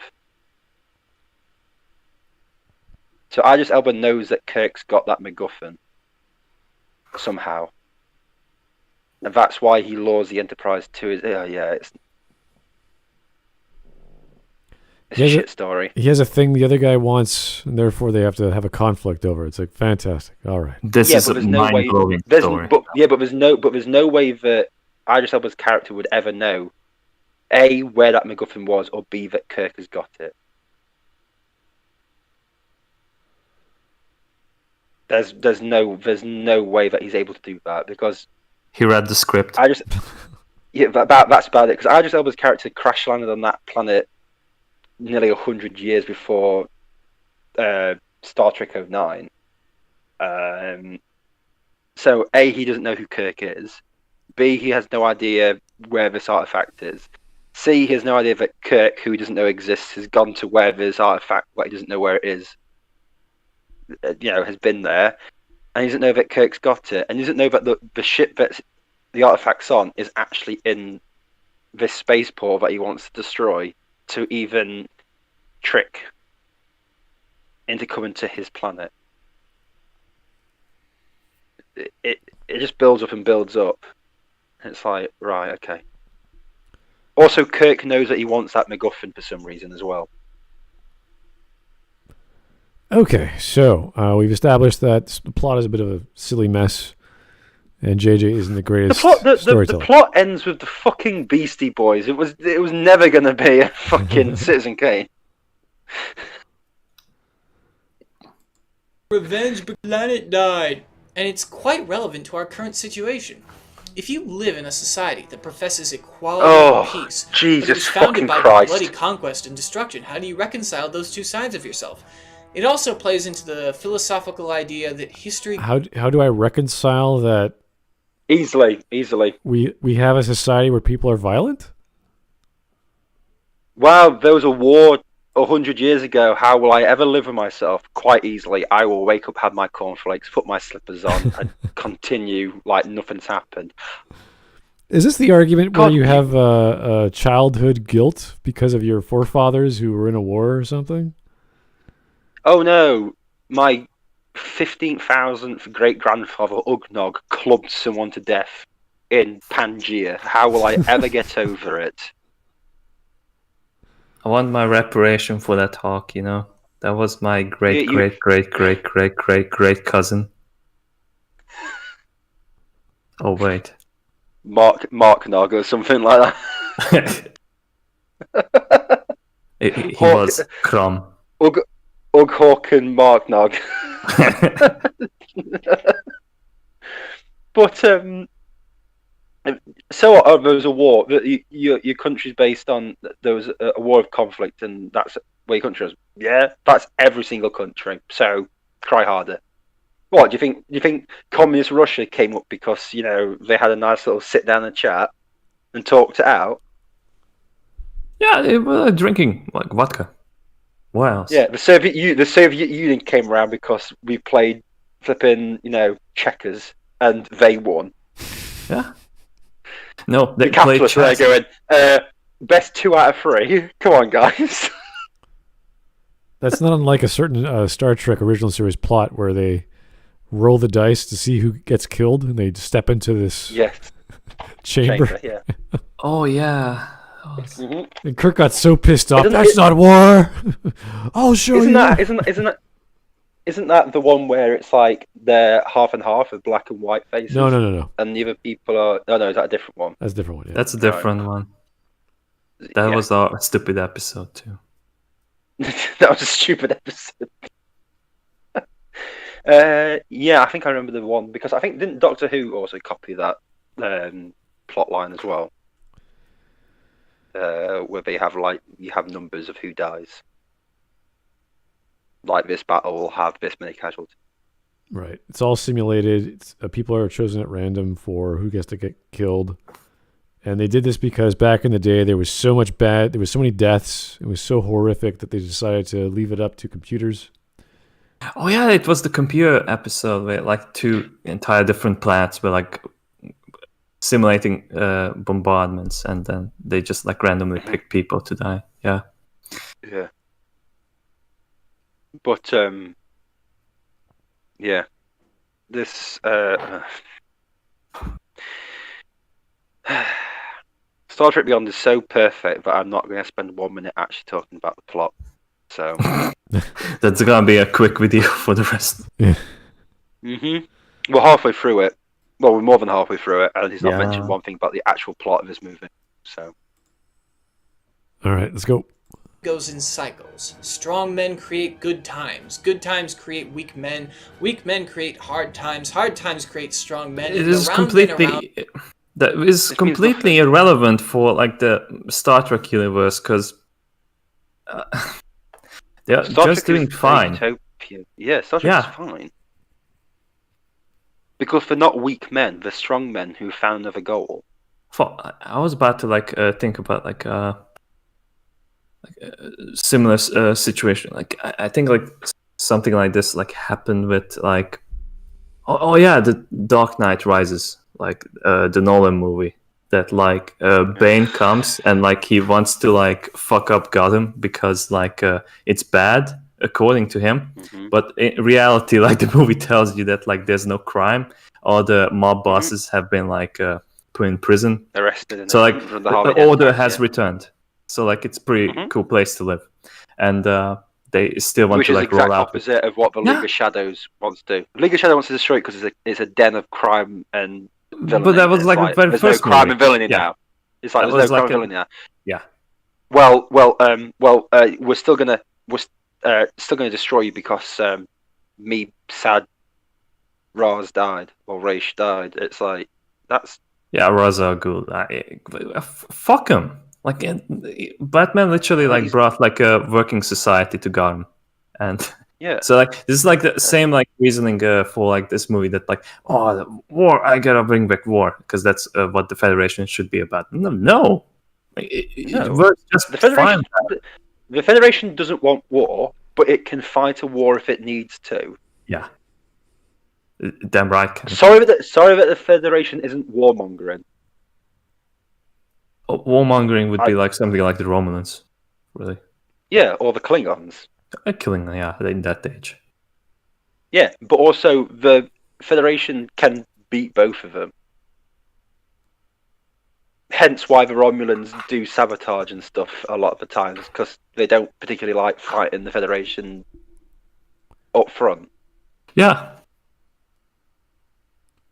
So, many cases of this, like both in TOS and TNG, and everything. Yeah, and the Kardashians and stuff. Yeah, it's a lot of secret stuff because everyone knows that each other can, when push comes to shove, will batter the crap out of each other. Yeah. So, I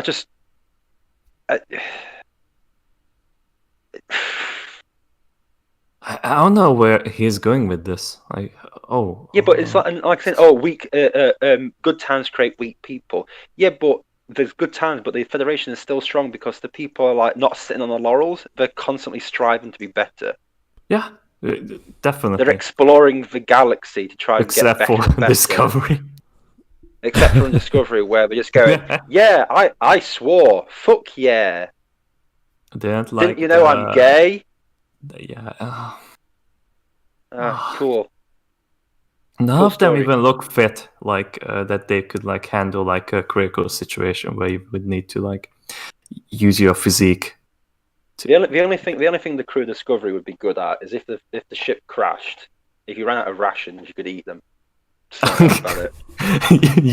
The only thing good about a Starfleet officer is a dead Starfleet officer you could eat. Some old James Doohan.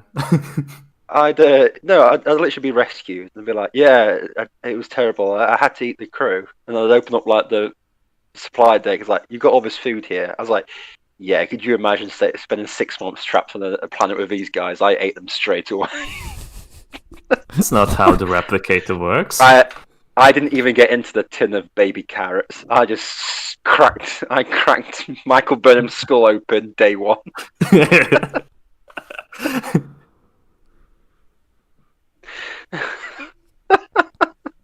And we all ate dinner that night. And the crew rejoiced. Oh jeez.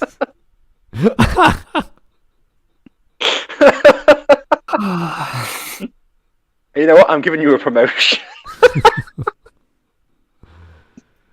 Well, we lost half the crew, but we're still alive. Oh, thanks to you. This ancient technique of eating each other. We did eat half the crew, sir. Well, were you complaining? You went back for second.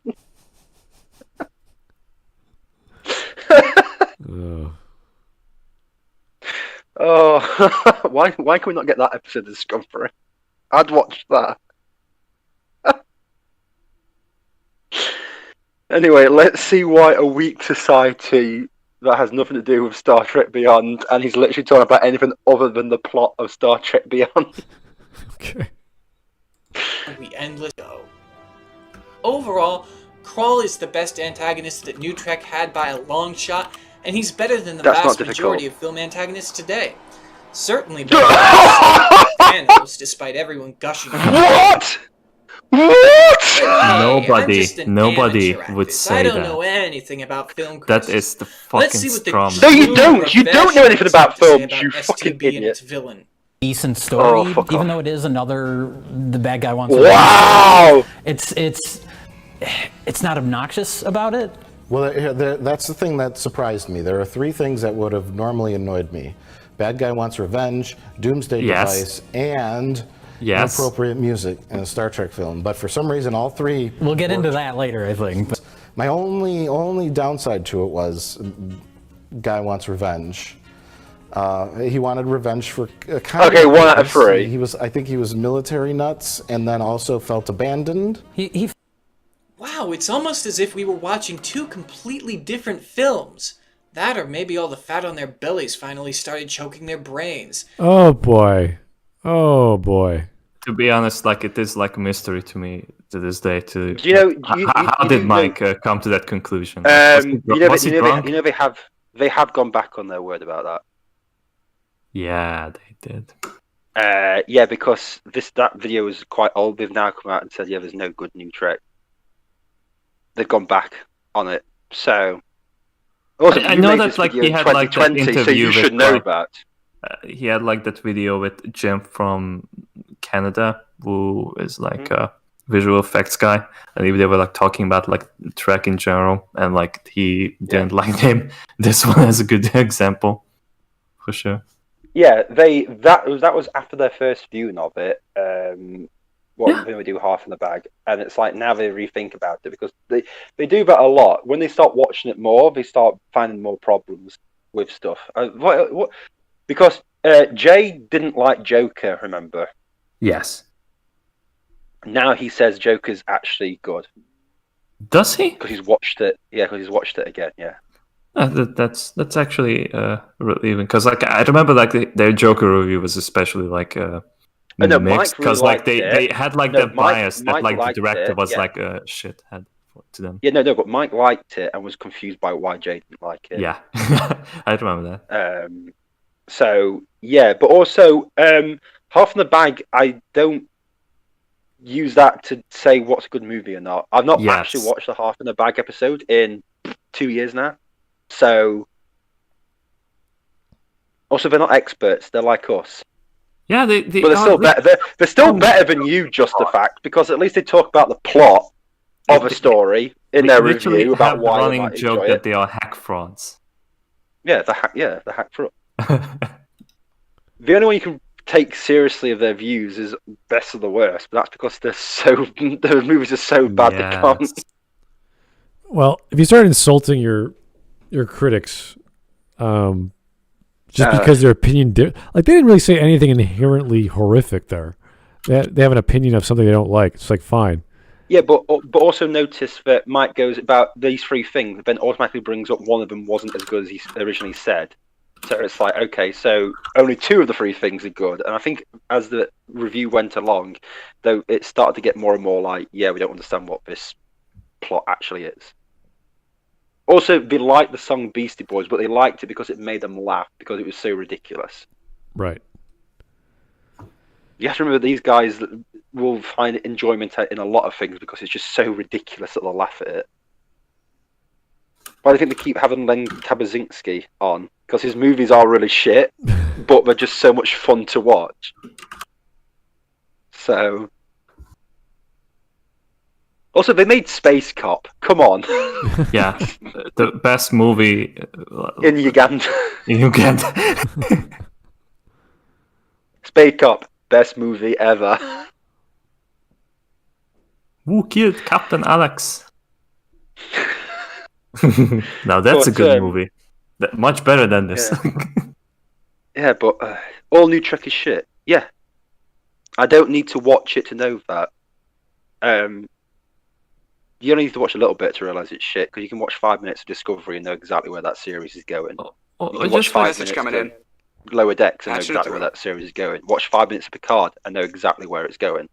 Just like watch like a good TNG episode. If we have to talk about TNG, like Drumhead, for example, like that. Now that's like 1,000 times more complex than any of these plots.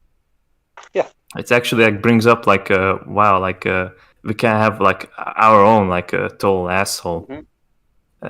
Measure of a Man. Measure of Man, that too. Yeah, that's a really good episode. That could not be done today. No. It would be like something like, "Oh, you just don't like the person because it's different skin color." That would be like the episode itself. Yeah. It's like you got all these things, and like I say, nowadays you like the Star Trek movie franchise. Now it's like, yeah, okay, First Contact, Insurrection, Nemesis, and Generations were pretty bad, but that's because they didn't know what to do with the TNG crew, because TNG was a bit, they couldn't. TNG wasn't something that could move to movies easily. But they're still better than the new Trek movies, because at least I give a shit about the characters. And at least they are characters. They were like very different versions of themselves, though. Like, every single one. Patrick Stewart becomes Bruce Willis for some reason in First Contact, Insurrection, and Nemesis. I just don't understand why. I just wanted to hear like Patrick Stewart say "Yippee-ki-yay, motherfucker!" I will. Whoever said, Patrick, wear this sleeveless vest? It's like, don't worry, it'll all make sense. I'm like, who made? Also, Patrick Stewart got ripped for that as well, considering the fact he was in his 60s doing that. It's like, wow, Picard picked up some weights after TNG finished. After all good things, he finishes that poker game and just goes to the gym for the next 8 years. Just gets ripped. There's warfare, injecting steroids into his he saw the future and it wasn't looking pretty, so he knows where to go next. God, he's like, God, I turned into a weedly old man on a farm. Better get ripped. I'm so stupid. What we're referring to, there was a picture of him and his dog, I think, on Twitter or Instagram or something, and he's holding his dog, and you see this massive bicep just, I don't know, popping out of his shirt, like, holy crap. Yeah. Where did that come from? So, I think when he... It's like this old Etonian, Shakespearean actor, and he's ripped and he's got bigger biceps than me. I'm like, oh shit, man. Patrick Stewart could kick my ass, even in his 80s. I think they interviewed Shatner, and they asked him who would win, Kirk or Picard, and then Shatner said well if we would look at Star Trek itself, then me, but if real life, then probably Patrick. You know what I find so funny as well is the fact that in Generations, Picard gets his ass handed to him by Malcolm McDowell, and then literally the next movie he's punching the Borg in the face. Yeah. Ripping the Borg Queen's ripping their heads, spine in two, and you're like, what the fuck, man? It's like, and then you had to, but in Generations, you had to go back in time and pick up overweight Kirk to fight for you. I need Kirk for my confidence. God, that fight scene in Generations. Three old men. Three old men punching each other on a bridge. That's the way to end a Star Trek movie. Could you imagine the sound of their joints just clicking? It'd just be crunk crack, and as the arthritis is kicking in. I was just waiting for the original Star Trek bell music.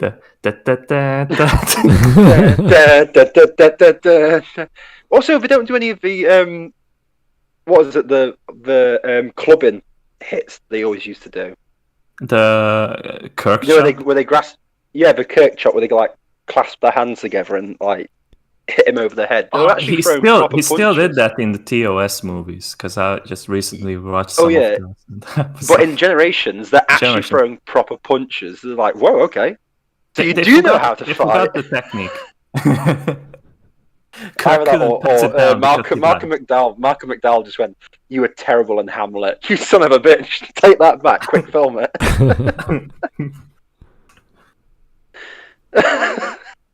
Just amazing. But now we have Beastie Boys, Sabotage, and that's cool, isn't it? Much better.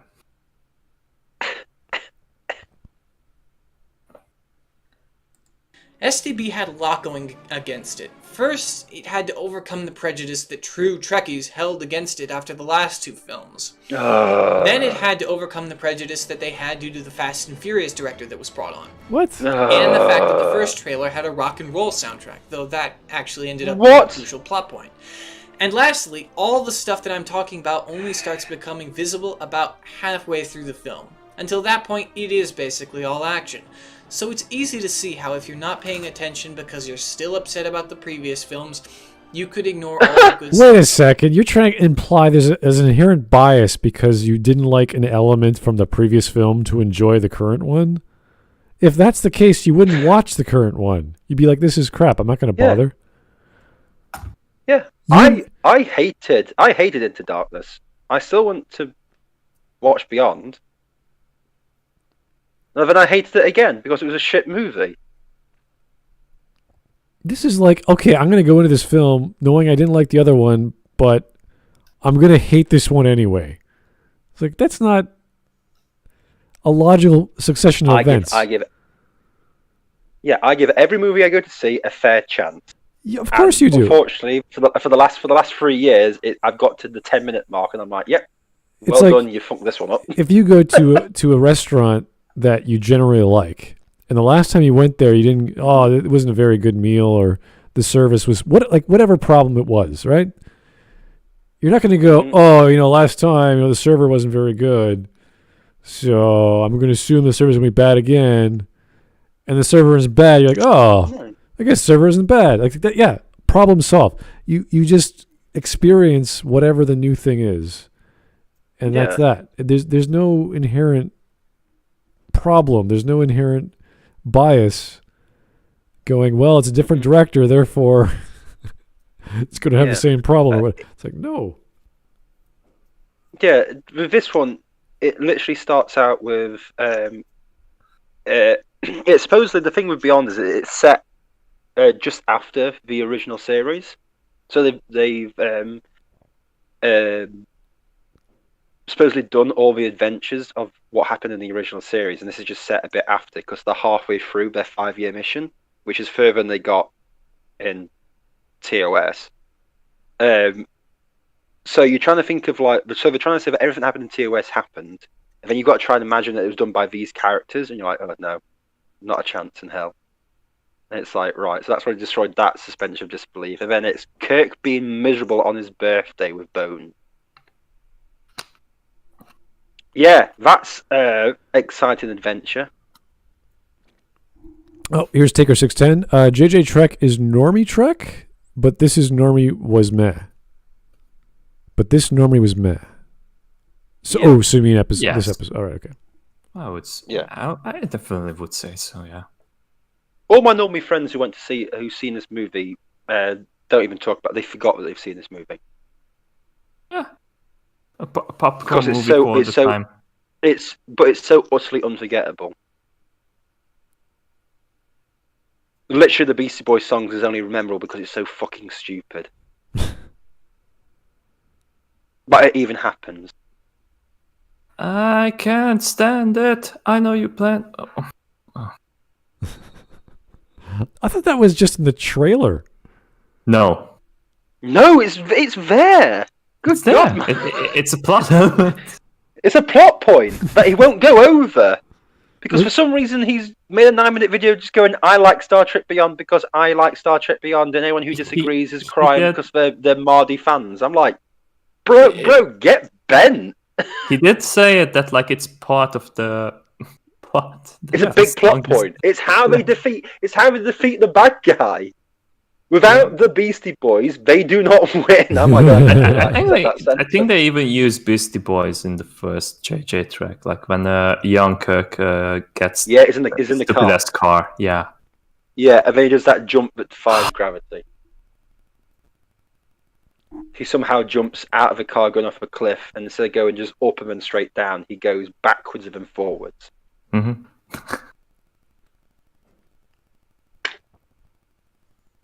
All right, we got 2 minutes left. Also, what has he mentioned? But he just said good characters, hasn't explained anything. Good visuals, hasn't shown anything really. And good soundtrack, and he's literally keeps playing the same like that music or whatever. Which Star Trek is like, okay, so that's one song. Good soundtrack for that entire fucking film series. Fucking. Oh god, this is such a bad review. This is such a bad fucking video. At this point, I'm willing to say he will have no point. Oh, I just want to see. I want to see if he actually even mentions that Beastie Boy fucking bit. Because if he doesn't, then I'm just. Well, watch. You'll say it's a good thing because it was part. Music is never part of the plot. In this case, it was. Yeah, but that's because no one puts the Beastie fucking Boys. Like I said, it was done on Mars Attacks as a joke. That's the last time I've ever seen like a song actually play a really big role in a plot. Apart from probably Johnny Cash Walk the Line, but that's, you know. Oh, fucking. Star Trek. Alright, let's continue. Now, with all its good points in mind, we should remember that the film wasn't perfect. I mean, look at this action scene. Can you tell what's going on with the zoom of the camera and the way it's so shaky? This scene could be straight out of Captain America: Civil War. Or how about this one? These guys are wearing heavy armor and Uhura just slaps them barehandedly into submission. Because she's a strong female character. Are you saying that she can't do that? Flaws, but it beats the hell out of Star Trek Picard. It's far ahead of Okay. I don't know. Lower Decks is Oh my god, he mentioned all those three. Oh my god, I can't believe it. Who predicted it? Let's well, I did. Let's hear that again. I said he'll be saying Star Trek Beyond is better than those three things. I'm like, okay. As I said, a fire in a Ugandan orphanage that kills all inhabitants is probably better than most of modern Star Trek. So I don't know what. It's not that difficult. Also, with all these issues, like, would you call a movie almost perfect? Also, why is it so hard? Why? I know the scene is stupid. I actually agree with them. But this is the same guy who lets off other things with female characters. Why are you being awkward about this? It seems strange that you're complaining about this when this guy lets off other films that do things like this. Very strange.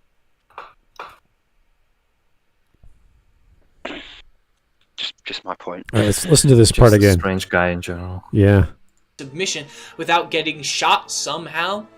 It definitely has its flaws, but it beats the hell out of Star Trek Picard. It's far ahead of STD, and it...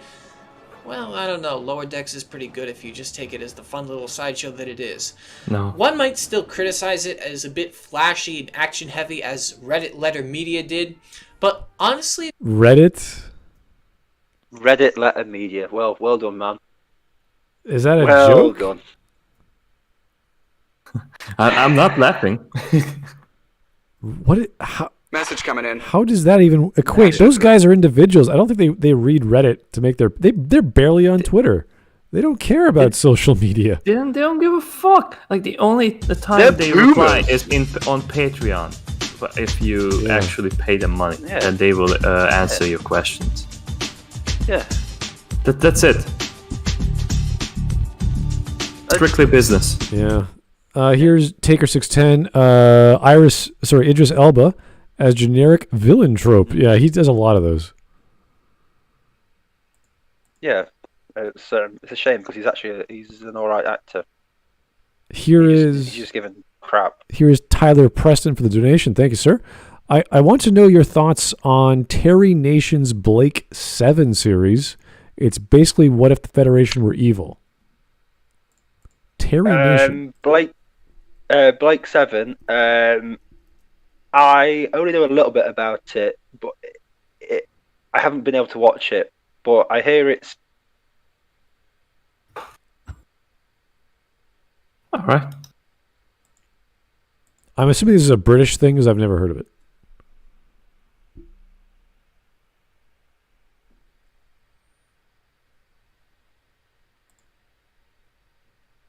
Does anyone know it? Nope. Okay, because I've never heard of this, but it must be something from the 90s, I guess. Sorry, it was between 1978 and 1981, a British science fiction television program. Wow, that's old. Main character, at least initially, was Raj Blake, played by Gareth Thomas. The program was inspired by various fictional media, including Robin Hood, Star Trek, Passage to Marseille, The Dirty Dozen, Brave New World, and the classic Western stories, as well as real-world political conflicts. That's nuts. It sounds like it's something from Buck Rogers or something. Yeah, I would definitely have to do some research on that, as I've never even heard of it. But if it's the BBC, it's probably likely that we never got it. Interesting. Okay, well, there's something for me to check out. Thank you. Anyway, back to talking about Red Letter Media. Red Letter Media. Reddit Letter Media. It works. Every series within a broader franchise should have its own unique feel to bring its entries together and differentiate them from the other series within that franchise. If New Trek is being defined as a bit brighter and hologrammier than previous eras of Star Trek, then that works for me. At the end of the day, New Trek was something that we've often seen within science fiction. A series with a solid foundation and great potential that ended up falling short, causing people to think of it as a joke from beginning to end in every way. But New Trek got a chance to shine at the end of its run, which few other series like it get. And when all was said and done, it ended on a high note. So high of a note, in fact, that it ended up in my top 5 films of all time. Troy? Okay, I'm back. My internet cut out for a second there. What did I miss? Well, he has like a top 5 list of movies, and apparently it's True Lies. Troy? What's happening? What's that there for? I'm confused. True Right, Lies. so wait, hey, is he joking? what was that? he has this is like all played for the laughs. Like this he cannot fucking be serious. Yeah. I mean, Okay. Shawshank Redemption's a good film, and Dark Knight's a good film, but the best Troy, ever? It's. I mean, I like my schlock, but Troy is It's not. It's a film.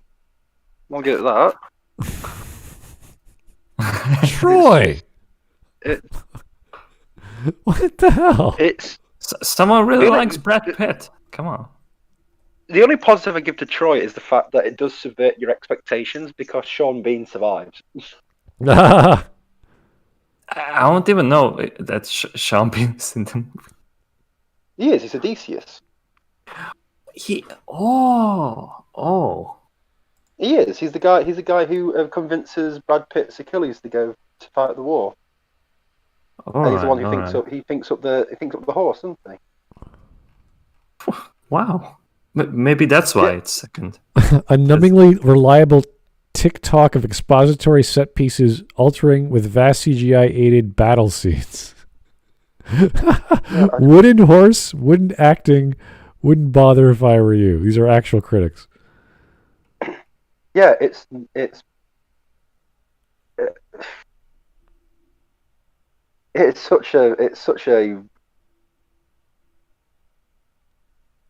such a weird movie. Also, why are people saying that no one's watched Star Trek Beyond on the panel and stuff? I have watched Star Trek Beyond. Bit weird. Yeah. I mean, I also have seen it once, and it's just like extremely forgettable. Yeah, I've literally been telling you all about the plots and stuff in it, and what happens. Hawk just spent like the entire video explaining the plot. Yeah, so I don't know why people are going like, "Oh, no one's watched Star Trek." Okay. The crew member who betrays everybody gets crushed by the saucer section of the Enterprise somehow because it's got thrusters underneath it. How would I know that if I didn't watch the movie? So, oh no, we're talking about the Queen's Gambit. Oh no, sorry. Oh right. You weren't here for this, but someone mentioned Tyler Preston mentioned there was a show in the BBC back in the 80s called Blake 7. Blake 7. Yeah, I've never heard of that, so I don't know. Yeah, I was actually saying that I had seen it, and then my internet cut off. So yeah, it's tacky because it's the 70s. Right. But it was doing okay, and they thought I think they're going to get either a 5th or a 6th season. And they ended it with like everyone being shot, but it looked like all the characters got killed, but the BBC didn't renew it, so it literally ends on every single character dying, which is funny and also a shocking end. But it also proves that because Blake 7 is just they're just on one ship against an evil galactic empire, and they have like no allies and stuff. And it's like, yeah, it's kind of a fruitless task. So it sort of fits with the story, but it's a bit like, oh, we did not intend for that to happen by accident. So, but did he mention anything about actual Beyond's plot while I was gone, or did he just like skim over everything? I think he just skimmed over it, but not in any detail for me to mention what was memorable about it, because we're so transfixed on this shot. We were like, okay, Troy. So was it the 5 best films of all time? You cannot. Sorry, because on my watch together, I've still got his face is covering that. Oh, sorry. What was it? 5 best films of all time. You cannot disprove this. Don't even try. Yeah. Right. Okay. I can easily try. Shawshank Redemption. Massive plot hole because 1 million years BC didn't come out when he got arrested. So how's he got a poster of it? Troy. Ugh. But True Lies? Like really, True Lies.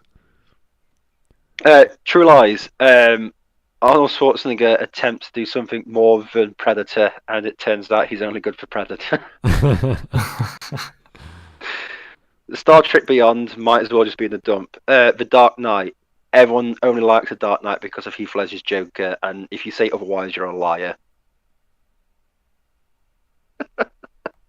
There, done. Give me money by Patreon.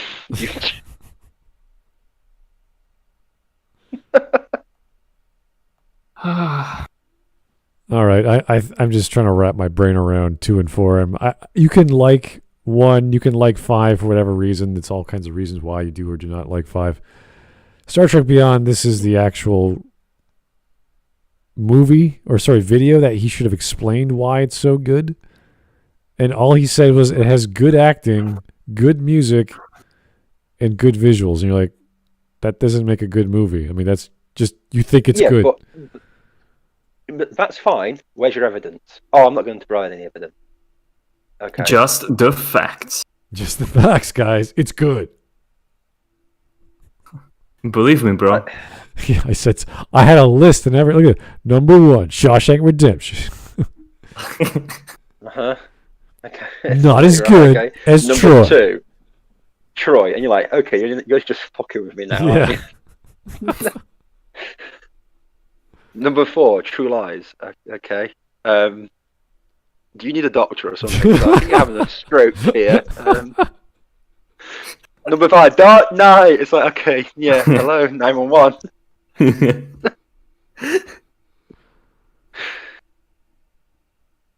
What a waste of time. What a waste of a video. He said nothing about Star Trek Beyond. Almost Perfect decides to show nothing of fucking Star Trek Beyond. Idris Elba going, we need war. I want war. And that's it. Well, we need war. In the Middle East. Ooh. Yeah. But it's like, okay, good visuals. Did you mention the Enterprise destruction scene at the start of the movie? Like, to explain, oh, that looks nice. I mean, it's just generic, but, you could have said that because that's like a big, part of the movie that the Enterprise gets, like, ripped to shreds and completely destroyed. Did you mention that? No. Oh yeah. He had. I don't know if you were here for that, but like he had a point that like apparently like Q likes the new track look much better. What? Q like Q, like the character from TNG. Yeah, I know who Q is. Yes, but why but, is he? They show like him from like a comic book look-alike. And according to him, he likes the design of new track better. The Apple Store look. Wait, is this the actor or the actual? No, character? it's just it was a image from a comic book. Can we just go back to that bit so I can just see that, so I can wrap my head around that? Where was that? Where Q says he likes a new track thing. Where is it? Just I think a little bit half back? a minute ago. Half a minute. Just go back. So I just want to see that and just. Yes, there it is. Oh right. Security. Let me just say, sir, it's an honor to serve aboard the Enterprise, and the design of this one is so much better than the beige look.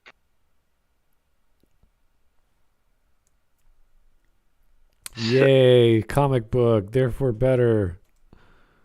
Yeah, so person who was paid to say that the new Trek looked nice made a character say the new Trek looked nice. Honestly, I think if like William Shatner's like Kirk would have met Q, he would have snapped his neck, but that's besides the point. Yeah, he just snapped his. He never snapped it or fucked him. It was one of the other things. Yeah, that's the only two things. That's what he does. He just fights or fucks. Snap and fuck.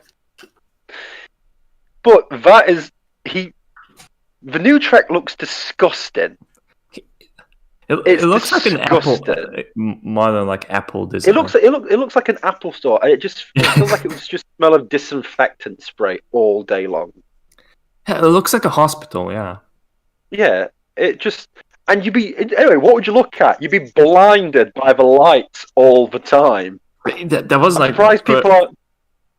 I'm surprised it's not more like people like Jodie LaForge with the visors on, trying to find their way around. It's like, good God. Could we just dial the lights down a little bit? Yeah. Also, the original Trek wasn't beige. On the inside. It was every fucking colour of the rainbow. It was loads of colours. Okay, the outside of the ship wasn't... Okay, just because the Enterprise wasn't the LGBTQ flag coloured on the outside doesn't mean it's got no colour.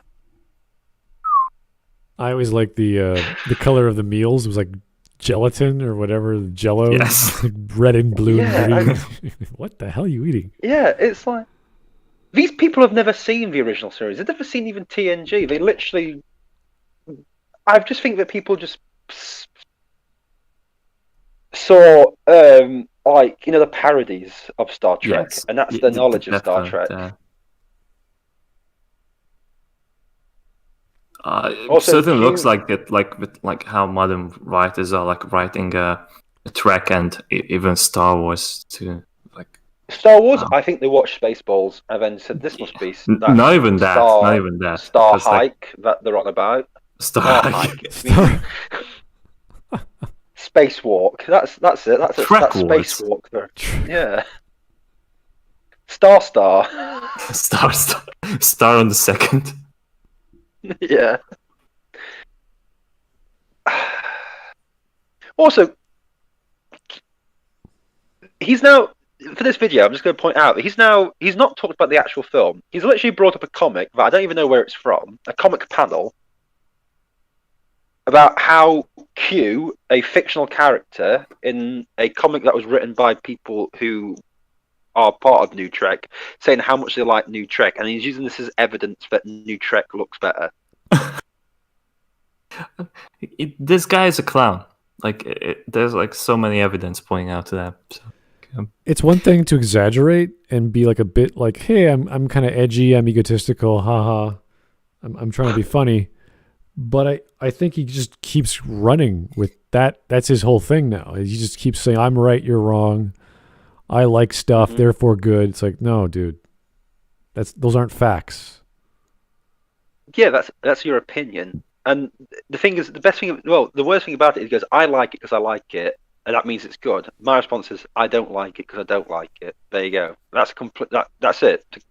The argument's over because he's got nothing left. And it's like, well, that's it.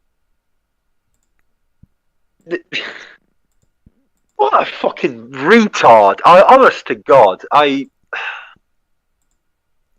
the more I do more of these videos, the more I realise that a lot of YouTube reviewers don't have a fucking clue about reviewing movies, TVs, or games. They honestly haven't got a clue at all.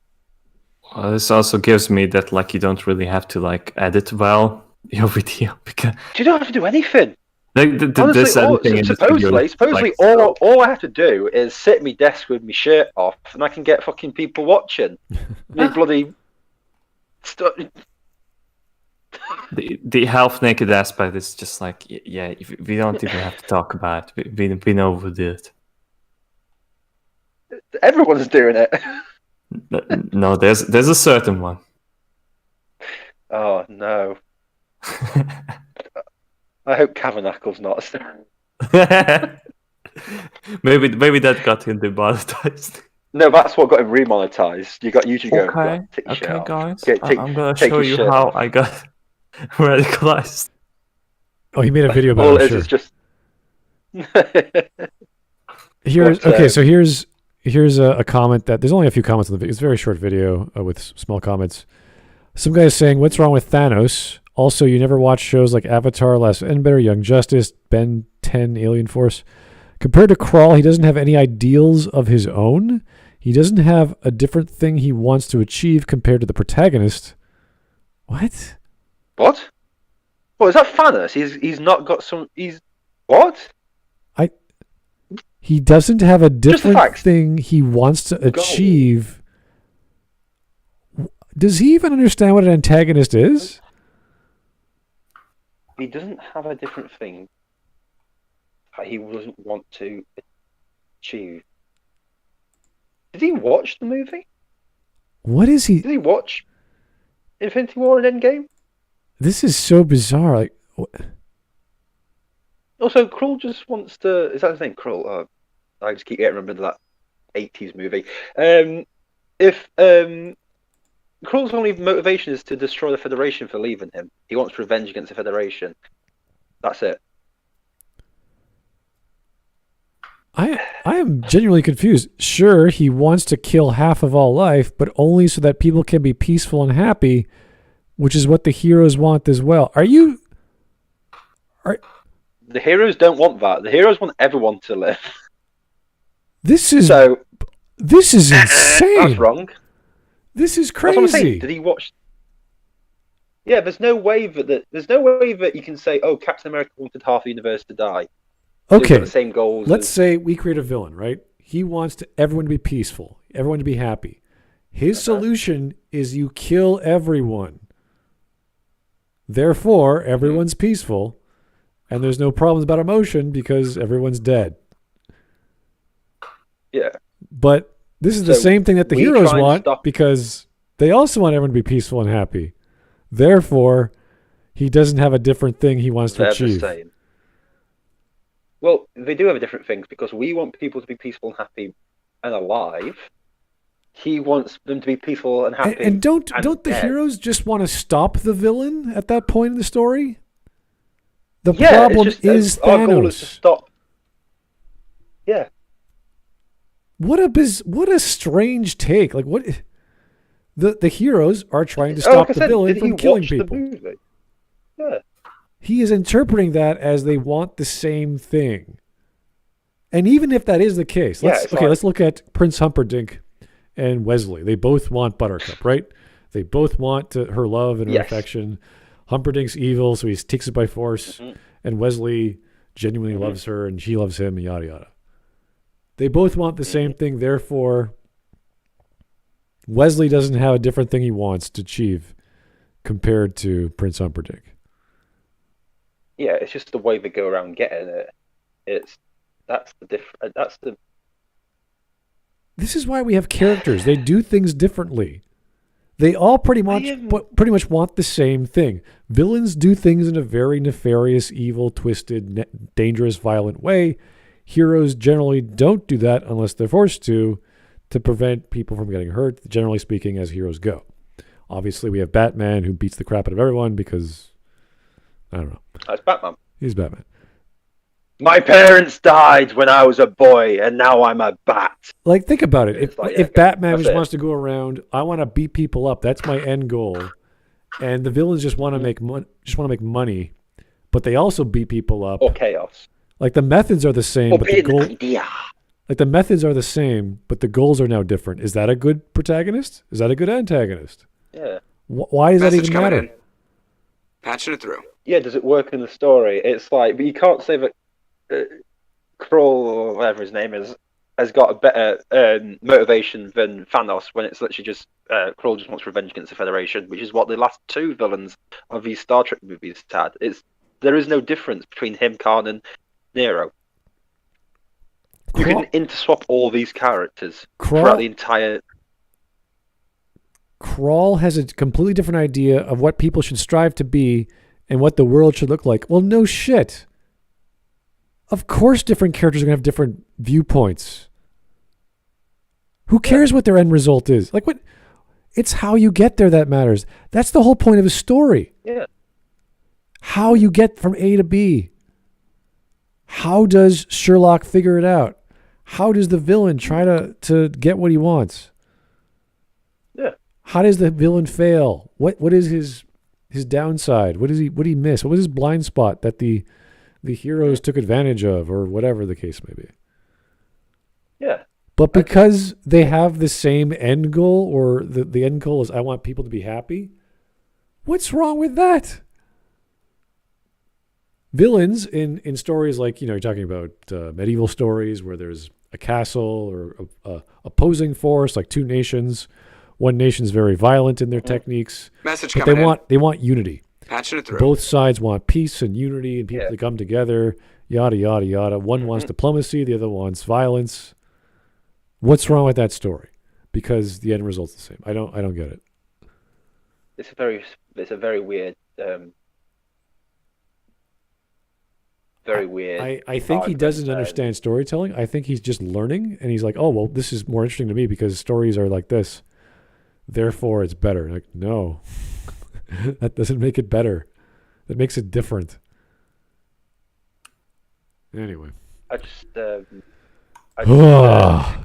So he wasn't joking. He wasn't joking. He's serious.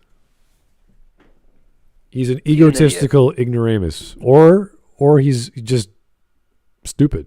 Like playing a character. He has information. Well, yeah, you could argue that with everyone on YouTube, of course, but he actually believes this, or he doesn't understand it. He believes it. Yeah. I think he doesn't understand it, but I also think he believes what he says because he doesn't understand anything else. Yeah, it's just weird. Like there's really no point in talking to this fellow. Mike Testa, he's about as insane as Spectre in APE's Escape 3. Ape Escape 3. Ape Escape 3. We need a bit more information on that. I don't know who Spectre is in Ape Escape 3. Oh, thank you. In Ape Escape 3, Spectre wanted to karate chop Earth. What? What the hell is this? Wait, what? What is Ape Escape 3? I'm sorry.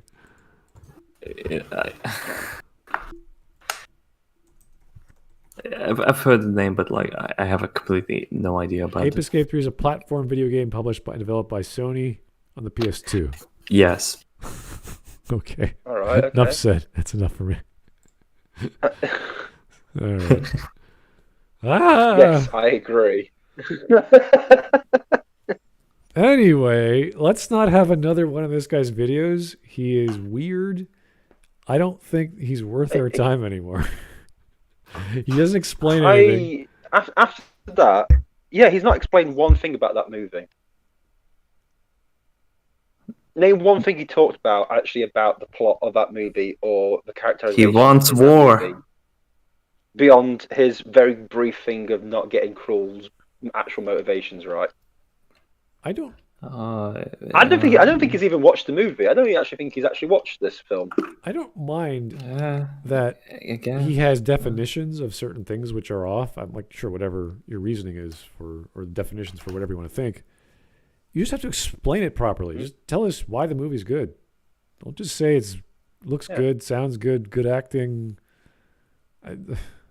It's good because I say it's good. That's not an argument. There's lots of good cinematics and sounds and music and acting in the Resident Evil movies, in this Transformer movies. They're all the same. Like, they're all good. Yeah, they're all like that. There's always a good actor in most movies that not saves the movie, but as you go, oh, at least that guy's trying. At least he's actually putting it, or that woman's putting effort into it. It's like, doesn't mean it's a great movie. Anyway, I think I'm done. I'm sure there's an average actor in a Neil Breen movie somewhere. So it doesn't. Yeah, there's something redeemable in everything, I'm sure. But I think we're done talking about Just the Facts. He's not funny. Yeah. He's not very objective. He's not very factual. He's very. Yeah, after this video, Smudge, you're gonna have to look up the Star Trek Beyond scene with the Beastie Boys just to get the full, view of how crazy that movie is finishing. I don't want to. Because I can't believe you've never seen it. I saw the trailer. That you've never. I saw the trailer. I thought that was just a trailer thing. I was like, okay, they got some weird rock to hype it up. I'm like, all right, fine. I didn't know it was licensed. It's right there in there. It is a main plot point. Oh, God. Message coming in. It is the only reason they win. Just remember. All right, Mike, read the chat above. He wanted to chop the earth in half for peace between humans and monkeys. Wow. Anyway, we were not going to do a video on The Queen's Gambit, which was a chess video about 20 minutes long about why it's a good whatever show about a woman who plays chess, because no one watched it. No one really cares. Apparently Dollface has watched it, but he was too tired to come on, so I love chess, but it's like I don't care about stories about chess. I think the best one I watched was Searching for Bobby Fischer, and that was just a story about a young chess prodigy, and it's a coming of age story, and it's really nothing special, but that's about it. We do apologize for not being interested in chess. It's enough. Checkmate. It's like, what's that movie with Bend It Like Beckham? It's just whatever the hell that's about. I don't even know. I don't care. Bend It Like Beckham? Yeah, as much as I like soccer. Keira Knightley and yeah, as much as I like soccer, I don't really care. I don't want to watch David it. Beckham. Yeah. It's a movie. I'll give it that. Yeah. Anyway, I watched it. Can't remember anything about it. I'm gonna be brutally honest to you. I don't think it appealed to me when I saw the trailer. I was like, "This is a movie? Why? What's the point?" It came out in that weird time in the UK where we were making a lot of football movies for some reason, because they had Bend It Like Beckham and Goal about kids becoming professional footballers, and it's a very British movie. It's a very British movie, so it's. How about Shaolin Soccer? When did that come out? The 90s. I remember watching that on TV. Came out in 2001. Wow. Oh wow. But it's Anyway. All right. So we're going through the gigantic list of hundreds of videos you guys recommended. There's 451 videos. There's a lot that have been recommended to us so far. So yeah, we gotta go through all that crap, and hopefully we will not have one of this guys again. So luckily the moderators are helping me out there, so we'll get to them eventually. Mm-hmm. So keep the suggestions coming. We will get there eventually, and keep on voting. And we'll see you guys hopefully tomorrow, unless we can't get someone else for another video. We'll just do the next one. Yeah, we just slowly make it. Oh dear. So thank you so much for staying and watching and enjoying whatever this was, because we'll never do another one by this fellow again. It's just not worth it. So have yourself a great evening. Take it easy. We'll talk